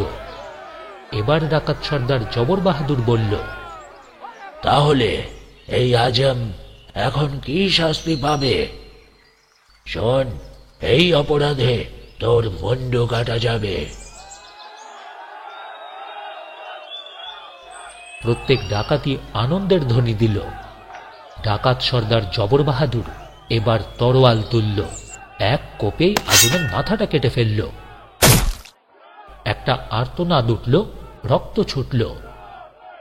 তারপর অনেকগুলো ডাকাত মিলে অনেকক্ষণ ধরে আজমের সেই কাটা মাথাটা নিয়ে খেলা করতে লাগল। তারা কাটা মাথাটায় লাথি মারে, মাথাটা ওপরে ওঠে। তারপরই হঠাৎই মাটির ওপর পড়ে, তখনই আবারও আর একজন লাথি মারে। মুন্ডু নিয়ে এই মজার খেলা শেষ হবার পর ডাকাত সর্দার জবর বাহাদুর ঠিক করল, এবার সে নিজেই তাদের শত্রুর বাড়ি খুঁজে বের করবার জন্য চেষ্টা করবে। সেই সর্দার তখন বিড়বিড় করে কিসব যেন মন্ত্র পড়ল। তারপরই খুব বড় একটা দানবের ছবির সামনে কয়েকবার সেলামও করল। তারপরই বের হয়ে পড়ল তাদের শত্রুর বাড়ি ঠিকভাবে চিনে আসার জন্য। কাসেমের বাড়ির সামনে ডাকাত সর্দার হাজির হল। তারপরই সে ভালো করে চেয়ে দেখতে লাগলো সেই বাড়িটা। বাড়ির সামনের অংশটা ঠিক কিরকম তা সে মনে মনে ভালো করে ঠিক করে রাখল, কিন্তু সে সেই বাড়ির দেওয়ালে কোনো খড়ির দাগ দিল না। জবর বাহাদুর তখন সেখান থেকে ফিরে এলো তাদের আড্ডায় সেই জঙ্গলে। তাকে দেখতে পেয়েই ডাকাতরা চটপট তাকে ঘিরে ফেলল, বলল, কি খবর সর্দার? সর্দার, কি খবর? সেই বাড়িটা ঠিকভাবে চিনে এসেছো? বুঝতে পেরেছো সর্দার?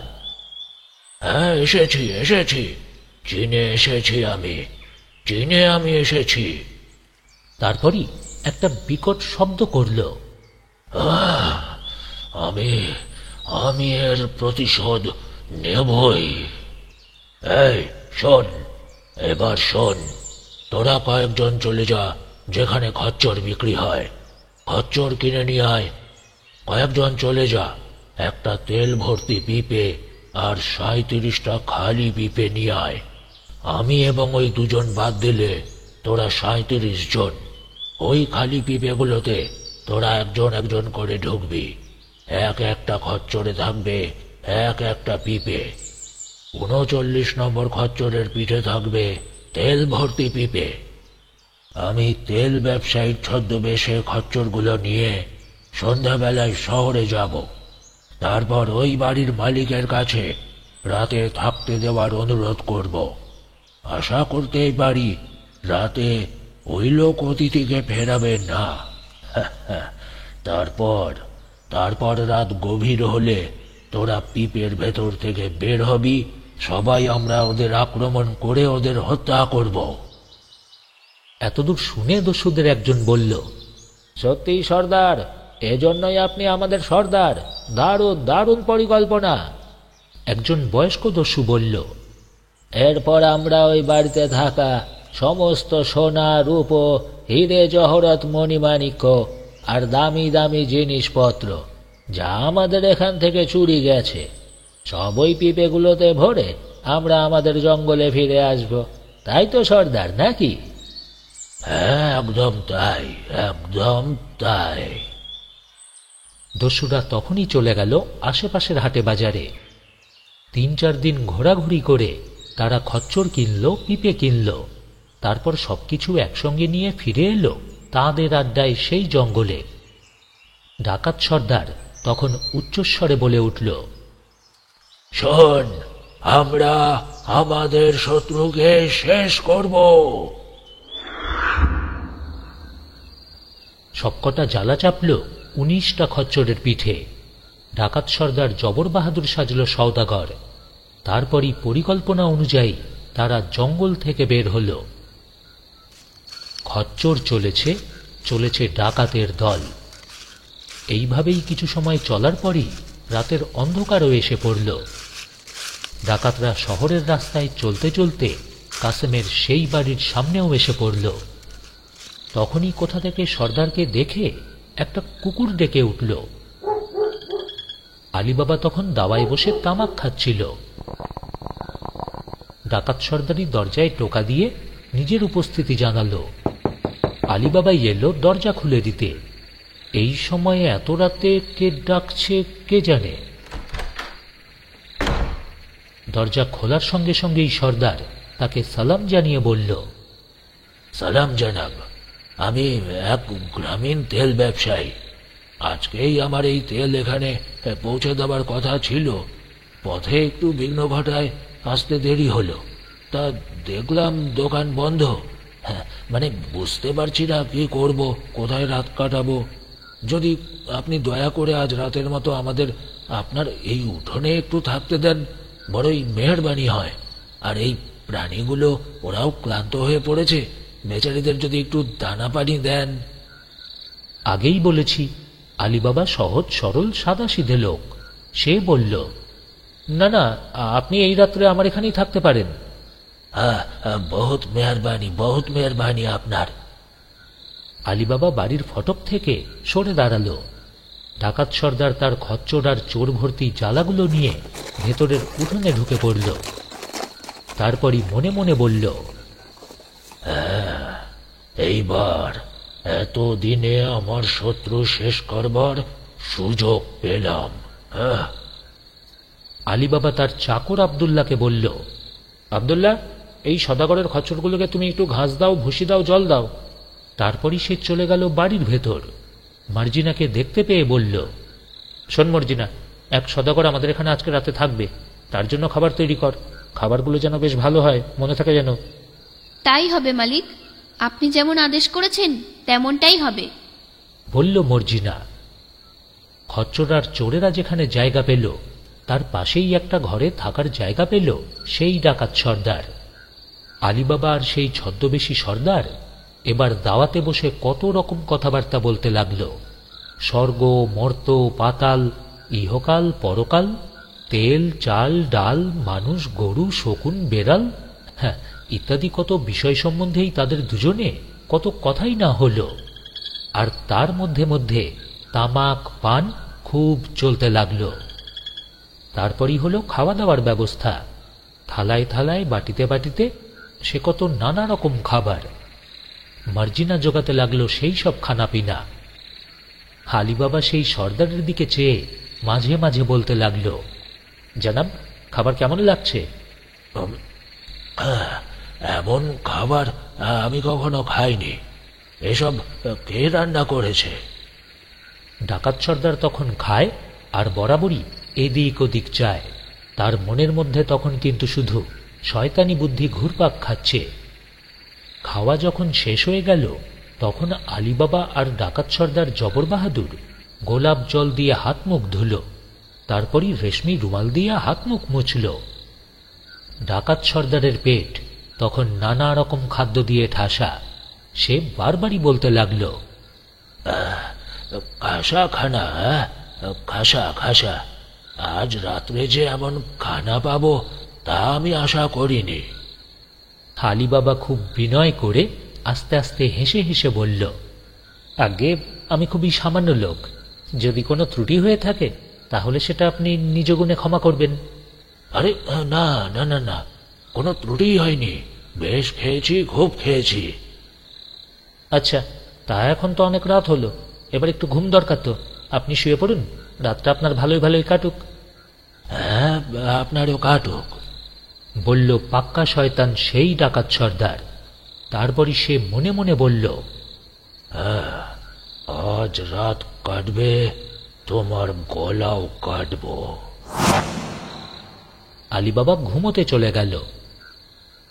আমার শত্রুকে আজ শেষ করব, শেষ করব শয়তানটাকে। কথাটা বারবার মনে মনে বলতে লাগলো সেই ছদ্মবেশধারী ডাকাত সর্দার জবর বাহাদুর। সে তখন আলো নিভিয়ে দিয়েছে। ওদিকে বাড়ির ভেতর আলীবাবাও তখন শুয়ে পড়েছে, ঘুমিয়েও পড়েছে। জবর বাহাদুর এবার চুপি চুপি উঠে পড়ল। শয়তান, শেষ করব তোকে, শেষ করব, তোর গলা কাটব। কয়েকবার দাঁত কিরমির করে ঘর থেকে বের হয়ে এলো। চলল সেই খচ্চরগুলোর কাছে। তার সেই বড় বড় জ্বালাগুলোও তখন সেখানেই আছে। ডাকাত সর্দার এবার প্রথম জ্বালাটার কাছে গিয়ে ফিসফিস করে বলল, শোন, এইবার এসেছে প্রতিশোধ নেবার পালা। আরো কিছু সময় যাক, রাত আর একটু বাড়ুক। এই বাড়ির সবাই যখন ঘুমিয়ে পড়বে, নাক ডাকা শুরু করবে, তখন আমি আমার ওই থাকার জায়গা থেকে ছোট্ট একটা ঢিল ছুড়ব। তোরা তখন ছোড়া নিয়ে জ্বালা থেকে বের হবি। এই বাড়ির কর্তার মুন্ডু দিবি কেটে, বুঝেছিস? জ্বালার ভেতরের ডাকাতটাও ফিসফিস করে বলল, ঠিক আছে সর্দার। ডাকাত সর্দার জবর বাহাদুরের মনে ফুর্তি যেন তখন লাফালাফি করছে। সে ফিরে গেল তার বিশ্রামের জায়গায়, কিন্তু শুয়ে পড়ল না, চুপচাপ বসে রইল। আর তাকে ঘিরে রইল কেবল অন্ধকার। ওই বাড়ির কৃতদাসী মার্জিনা তখনও কিন্তু শোয়নি, জেগে আছে। পরের দিন সকালে যা কিছু দরকার তার কিছু কিছু সে তখনই করে রাখছে।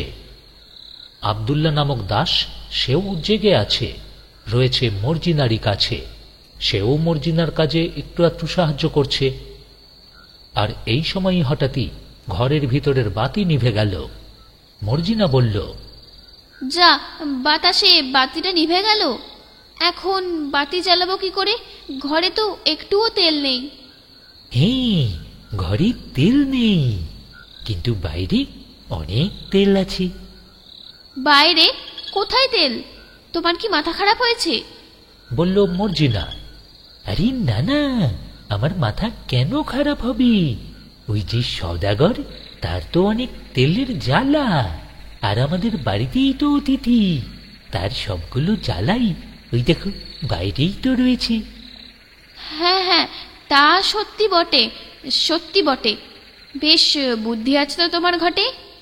যাই, সেই তেলের জ্বালা থেকে একটু তেল এনে বাতিকে খাওয়াই। তেল খেয়ে বাতির গায়ে তেল হবে, তখন বাতিবাবু বেশ আলো দেওয়ার কাজ করবে। আব্দুল্লাহ নিজের শোয়ার জায়গায় চলে গেল। মর্জিনা অন্ধকারে হাতড়াতে হাতড়াতে প্রথম জানলাটার কাছে এলো। ওই জানলার মধ্যে যে ডাকাতটি ছিল সে ঘোর অন্ধকারের মধ্যে মর্জিনাকে দেখে ভাবল, এই তো বুঝি সর্দার আবারও ফিরে এসেছে। সে ফিসফিস করে বলল, সর্দার, সময় কি হয়েছে? বেরোবো বেরোবো নাকি? জালার ভেতর মানুষের কণ্ঠস্বর শুনে মর্জিনার সারা শরীর তখন কেঁপে উঠল। সে সঙ্গে সঙ্গেই বুঝে ফেলল, ওই যে লোকটা বলেছে সে একজন সওদাগর, না না, আসলে সে মোটেই তাহলে সওদাগর নয়, সে একটা বড় রকমের ডাকাত কিংবা খুনি। সে নিশ্চয়ই খুব ভীষণ ক্ষতি করতেই এসেছে, আর তাই তো এক একটা জ্বালায় এক একজন সঙ্গী এনেছে। কাজেই মর্জিনার তখন খুবই সাবধান হওয়া দরকার। মর্জিনাও তখন খুবই ফিসফিস করে ডাকাতটার উদ্দেশ্যে বলল, না, এখনো সময় হয়নি, সময় শিগগির হবে। এবার তখন মর্জিনা অন্য জ্বালাগুলোর কাছেও গেল। সব ডাকাতি মর্জিনাকে ভাবল তাদের সর্দার বলেই। তারা তাকে একই রকম প্রশ্ন করল, মর্জিনাও একই রকম উত্তর দিল। তারপর সব শেষের জ্বালাটা পরীক্ষা করে মর্জিনা দেখল, না, সত্যিই সেই জ্বালাটায় তেল রয়েছে। তখন মর্জিনা তার হাতের পাত্রে অনেকখানি তেল নিল। তারপরই তাড়াতাড়ি রান্নাঘরে ফিরল। মর্জিনা ভাবল, আমাদের মনিব, আলী বাবা আর অন্য সকলকে খুন হওয়া থেকে রক্ষা করতে হবে। কিন্তু কি করে তা করা যায়? এতগুলো ডাকাতের হাত থেকে কি করে রক্ষা পাওয়া যায়? চট করে মর্জিনার মাথাতে একটা বুদ্ধি খেলে গেল। সে তেল ভর্তি পাত্রটা উনুনের ওপর চাপাল, আর অল্পকাল পরেই তেল আগুনে গরম হল। মর্জিনা তখন সেই হাঁড়িটা নিয়ে চলল বাইরে ডাকাত ভরা জ্বালাগুলোর কাছে। তারপরই তাড়াতাড়ি করে ডাকাত ভরা সেই জ্বালাগুলোর ভেতর সেই গরম তেল খুব করে ঢেলে দিল। গরম তেল ডাকাতদেরকে একেবারে নরম করে দিল। গরম তেলের স্পর্শে প্রত্যেকেই জ্বলে পুড়ে প্রাণ হারালো। মর্জিনা আবারও তাড়াতাড়ি ঘরের ভিতর ফিরল। ভাবল, এইবার ডাকাতদের ওই সর্দার কি করে তাই দেখা দরকার। ও তো আলীবাবাকে হত্যা করতে চায় ওদের ভবিষ্যৎ চুরমার। ও তো একটা জানমারা জানোয়ার। এইভাবেই আরো কিছুটা সময় গেল। সময় মতোই ডাকাত সর্দার জবর বাহাদুর বাইরে বের হল। এবার সে ঘরের বারান্দা থেকে ওই জ্বালাগুলোর ওপর ছোট্ট ছোট্ট ঢিল ছুড়ল, কিন্তু জ্বালার ভিতর থেকে তো কোনো সাড়াই নেই। অস্থির হয়ে উঠল ডাকাত সর্দার, আবারও ঢিল ছুড়ল, কিন্তু তবুও তার সঙ্গী সাথী সেই ডাকাতদের কোনো সাড়া নেই, কোনো শব্দ নেই। সমস্তটাই স্তব্ধ, চুপচাপ। সর্দারের মনে সন্দেহ জাগল, তবে কি কোনো বিপদ ঘটল নাকি? হ্যাঁ, সত্যি তো, এরা করে কি? যাই, বাইরে গিয়ে দেখি কি ব্যাপার। জবর বাহাদুর এবার সেই জ্বালাগুলোর কাছে পৌঁছল। প্রথম জ্বালাটা পরীক্ষা করে দেখল, তারপর দ্বিতীয় জ্বালা, তারপর তৃতীয় জ্বালা। এইভাবেই পরপর সব জ্বালাই পরীক্ষা করল। দেখতে পেল আলী বাবাকে জ্বালা দেবার জন্য যারা জ্বালার ভেতরে লুকিয়েছিল তারা প্রত্যেকেই জ্বলে পুড়ে শেষ হয়ে গেছে। গরম তেলে পুড়ে ঝলসে গিয়েছে প্রত্যেকে। ডাকাত সর্দার বুঝতে পারল তার উপরেও টেক্কা দেবার মতো লোক এখানে উপস্থিত। কি আর করে তখন? সে কি আর তখন সেখানে থাকতে সাহস পায়? সেই ঘোর অন্ধকারের মধ্যে বাড়ির পাঁচিল টপকে সে রাস্তায় পড়েই চোচা ছুট লাগাল। অন্ধকারের মধ্যে মর্জিনা ওই ছুটে পালাবার শব্দ শুনতে পেল। বুঝতে পারল ডাকাত সর্দার বিপদ বুঝে পালিয়েছে। মর্জিনা এবার মনের সুখে বিছানায় ফিরে শুয়ে পড়ল। ঘুম এসে তার চোখ চেপে ধরল।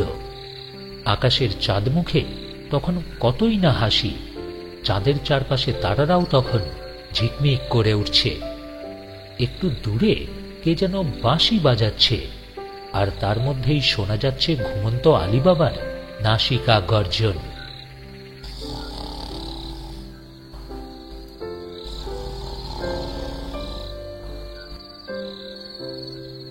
শেষ হয়ে গেল ৩৯ ডাকাত, পালিয়ে গেল একজন। তারপর রাতও হলো ভোর। আলীবাবার বাড়ির প্রত্যেকেই ঘুম থেকে উঠল। বাইরে এসে আলীবাবা দেখল তার সেই রাতের অতিথি, সেই সওদাগর ঘরের ভেতর কোথাও নেই, বাইরেও নেই। আলীবাবা মর্জিনাকে ডেকে বলল, মর্জিনা শোন, আমাদের রাতের সেই অতিথি, সেই সওদাগর গেল কোথায়? ও, সেই জানোয়ার জঙ্গলে চলে গিয়েছে। সেই জানোয়ার কি আর মানুষের মধ্যে থাকতে চায়? আলীবাবা চটে গিয়ে বলল, মর্জিনা, তোর মুখে এরকম খারাপ কথা কেন? অতিথির সম্বন্ধে এই সমস্ত কথা কখনো বলতে আছে? আপনি তার মুখে দিয়েছিলেন ভালো ভালো খানা, আর সে আপনার বুকে ঢুকিয়ে দিতে চেয়েছিল তার ছোড়া খানা। ওইখানে তার জ্বালাগুলো আপনাকে জানিয়ে দেবে আসল ব্যাপারখানা। সঙ্গে সঙ্গেই আলীবাবা ছুটে গেল জ্বালাগুলোর কাছে। মর্জিনাও গেল। আলীবাবা দেখল একটা জ্বালা ছাড়া আর বাকি সবকটা জ্বালার ভিতরই রয়েছে মানুষ। এক একটার চেহারা যেন ঠিক অসুরের মতো। সব কয়জনের সাথেই রয়েছে ভয়ঙ্কর ছোরা, কিন্তু ওরা তখন প্রত্যেকেই মৃত। আলীবাবার তখন চক্ষু স্থির, মন অস্থির। মর্জিনা এবার আলীবাবাকে ওই ডাকাত আর ডাকাত সর্দারের রাতের ঘটনা বলল। আরও বলল, ওই সব ডাকাতরা কিছুদিন আগে আলীবাবার বাড়ির গায়ে খড়ির দাগ কেটে চিহ্ন দিয়ে গিয়েছিল।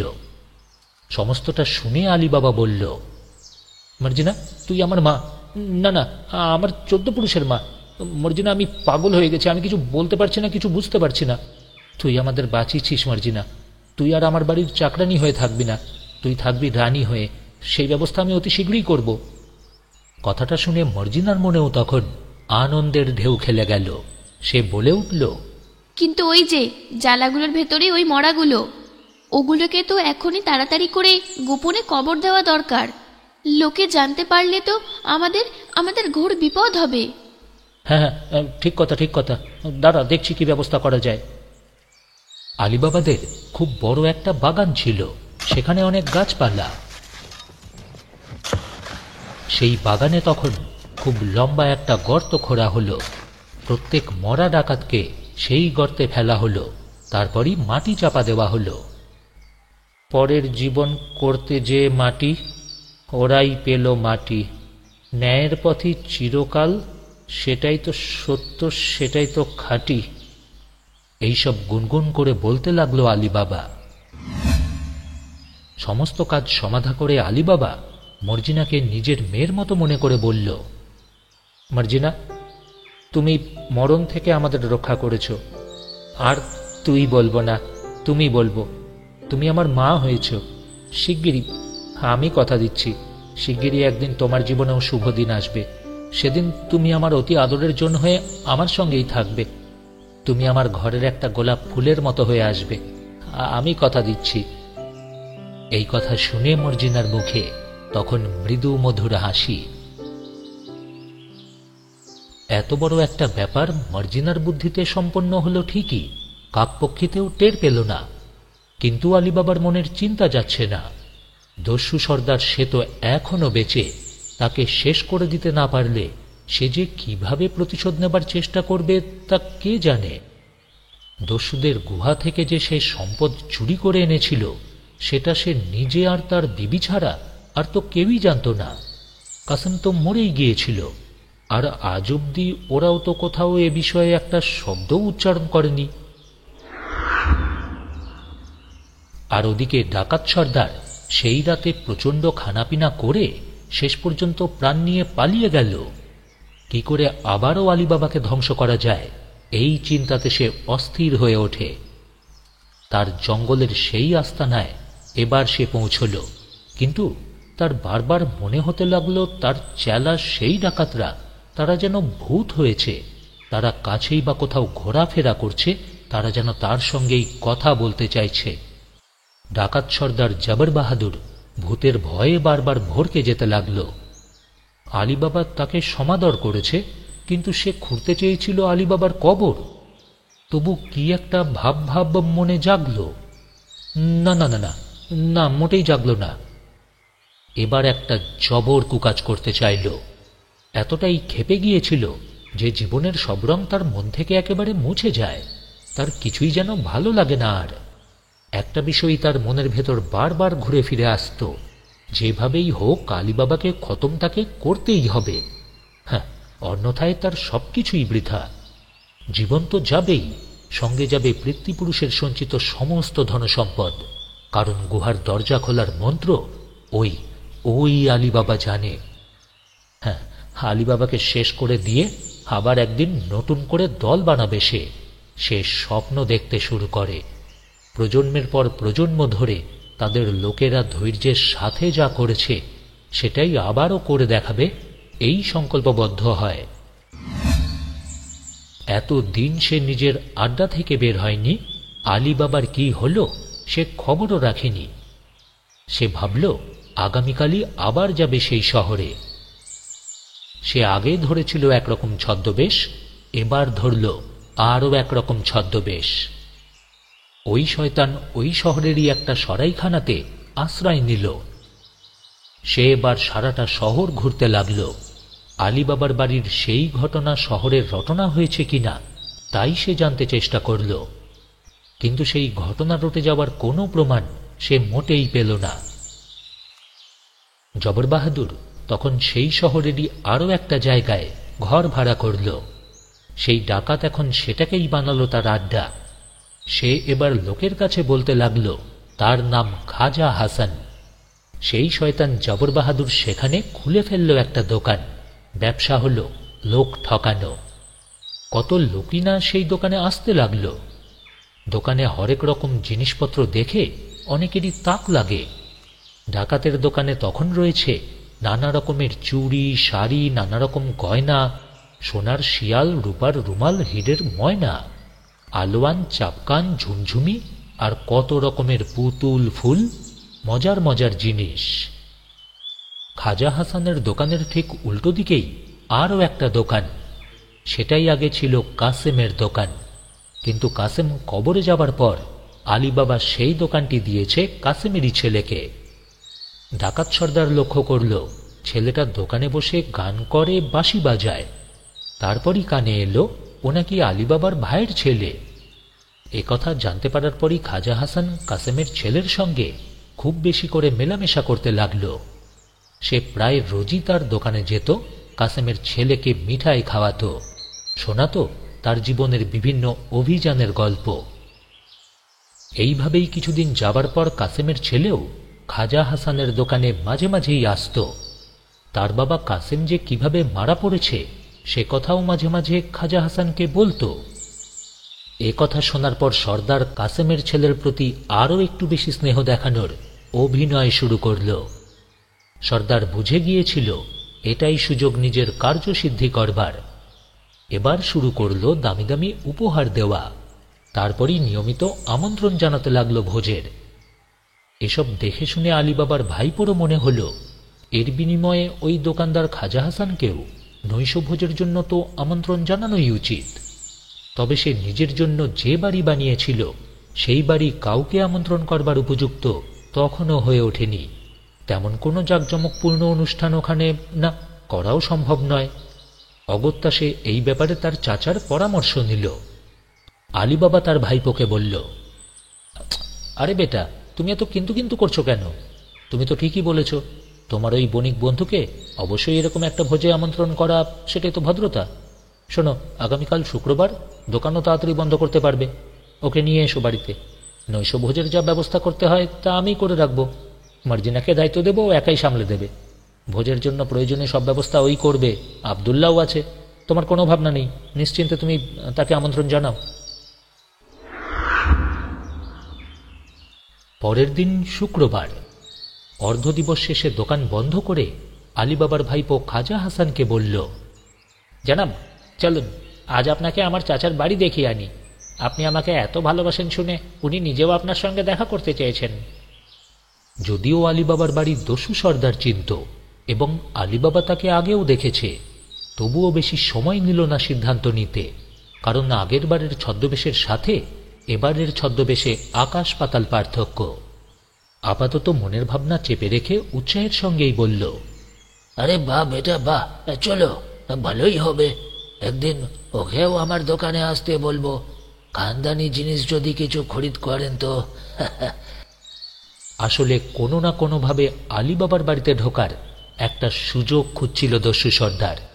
তার মনে হলো এটাই তার সুযোগ এবং সেই সুযোগেরই সদ্ব্যবহার করতে হবে।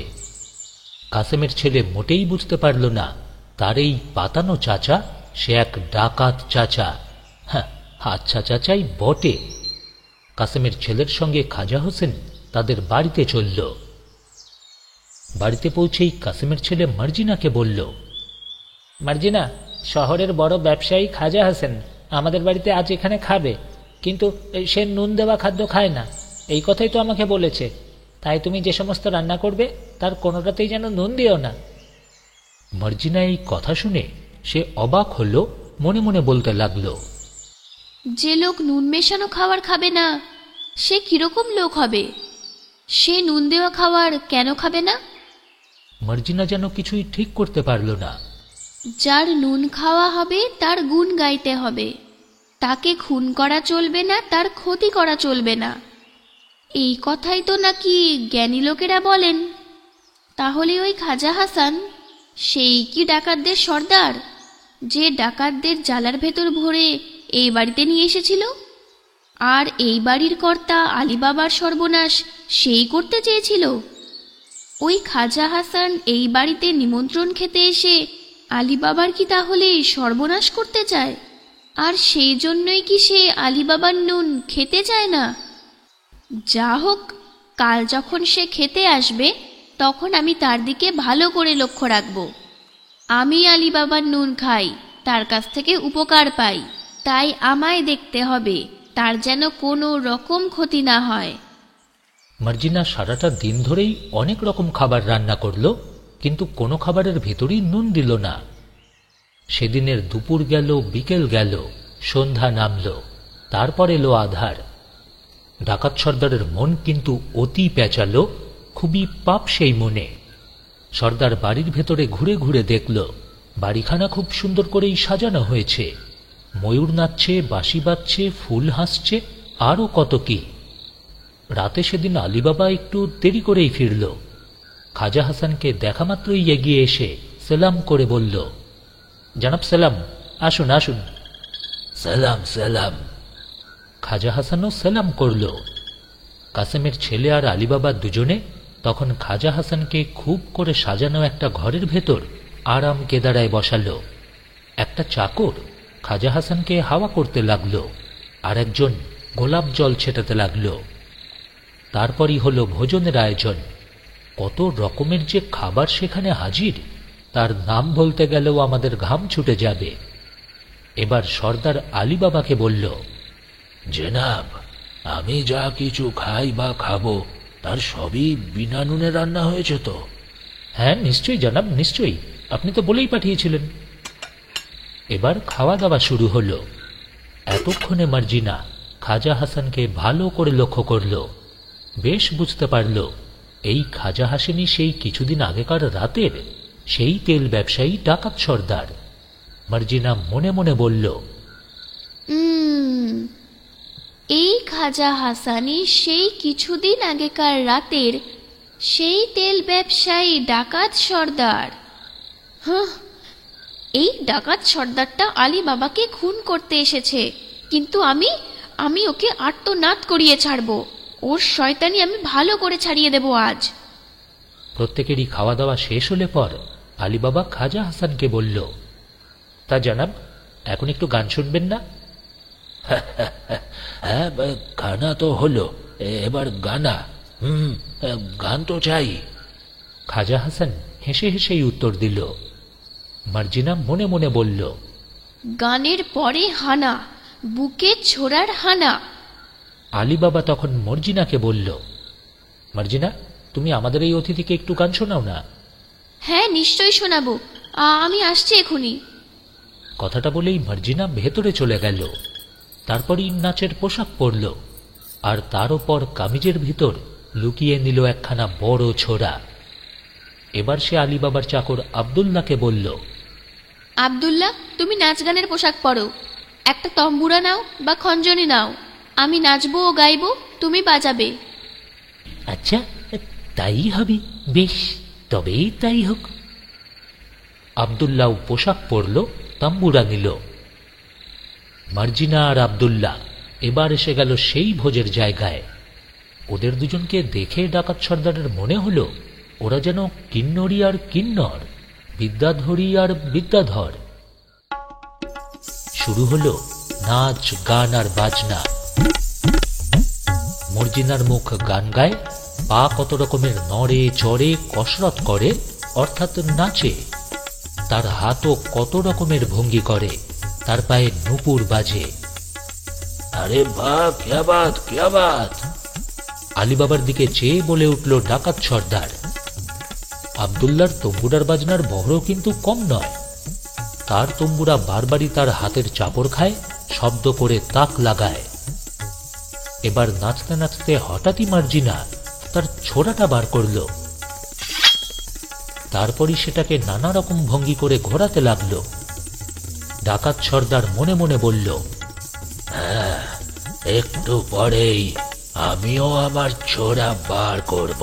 হ্যাঁ, এখন আলী বাবা, ওই ছোড়ার ভঙ্গি দেখে ফুর্তি বোধ করছো না, কিন্তু আমার ছোড়ার ভঙ্গি তার বুকের হাড় ভেঙে দেবে। হ্যাঁ, মর্জিনাও নাচ করতে করতে ছোড়া ঘোরাতে ঘোরাতে মনে মনে বলল, ওহে ডাকাত সর্দার খাজা হাসান, হ্যাঁ, এখন তুমি আমার এই ছোড়ার ভাবভঙ্গি দেখে ফুর্তি বোধ করছো না, কিন্তু একটু পরেই তুমি আমার এই ছোড়ার আর এক রকম ভঙ্গি দেখবে, তখন তোমার ফুর্তি ফুরিয়ে যাবে। যারা কোনো মজলিসে নাচে আর গায় তারা তখন সেই মজলিসের লোকেদের কাছে বকশিস চায়। এইরকম প্রথা তো দীর্ঘদিন ধরে চালু আছেই। মর্জিনাও নাচতে নাচতে গাইতে গাইতে বকশিস চাওয়ার ভঙ্গি করে আলীবাবার সামনে একটা সোনার বাটি ধরল। সঙ্গে সঙ্গেই আলীবাবাও সেই বাটিতে একটা মোহর দিল। এবার মর্জিনা কাসেমের ছেলের সামনেও বাটি ধরল। কাসেমের ছেলেও একটা সোনার মোহর ওই বাটির মধ্যেই দিল। তারপরই মর্জিনা বাটিটা ধরল খাজা হাসানের সামনে। খাজা হাসান তখন তার জামার ভেতর থেকে তার মোহরের থলি বার করবার জন্য জামার ভিতর হাত ঢুকিয়ে দিল। আর ঠিক সেই সময় মর্জিনা তার ছোড়া চালিয়ে দিল, ঢুকিয়ে দিল খাজা হাসানের বুকের পাঁজরের ভিতর। এই হু,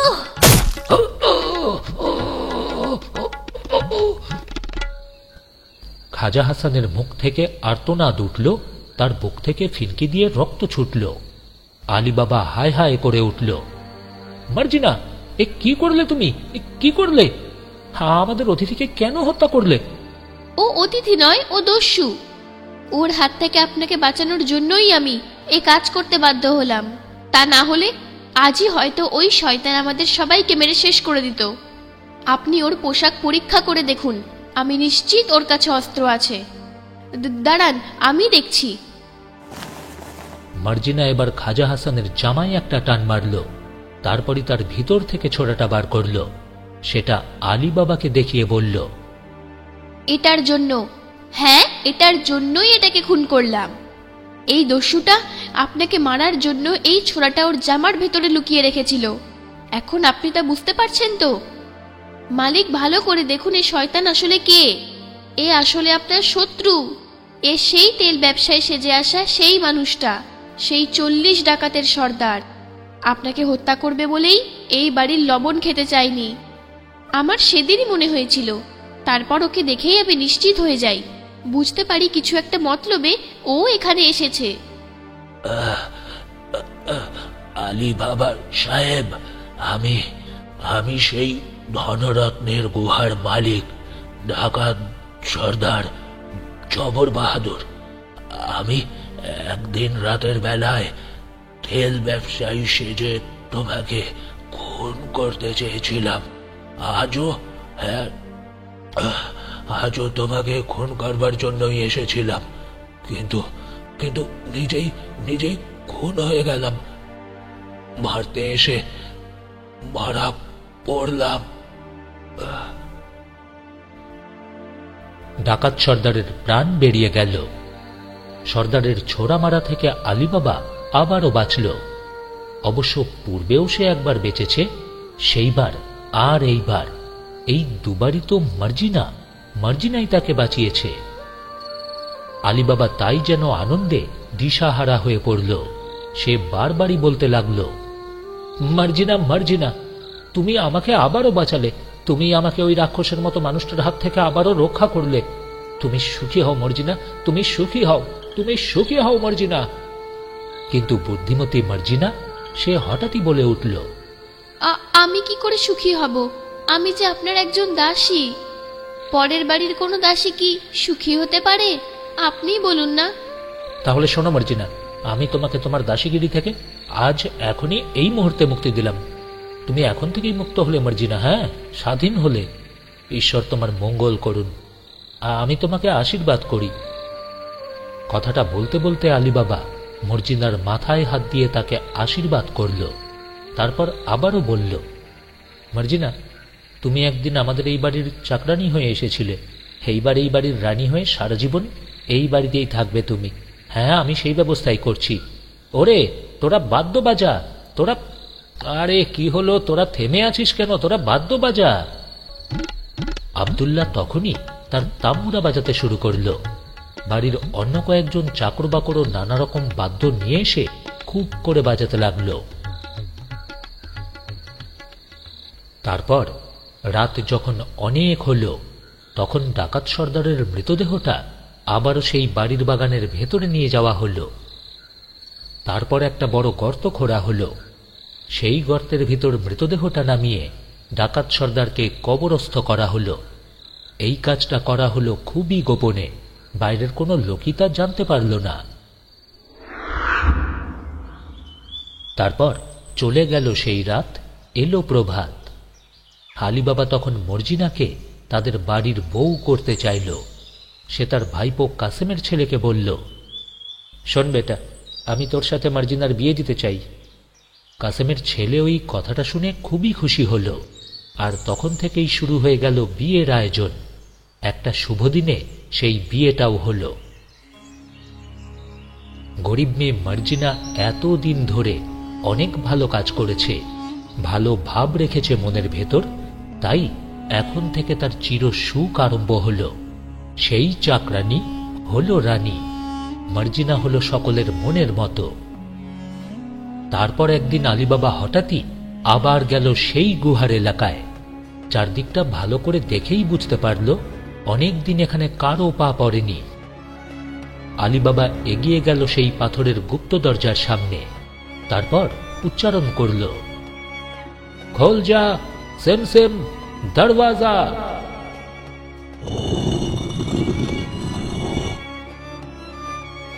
পাথরের দরজা পাথরে ঘর ঘর শব্দ তুলে আবারও খুলল।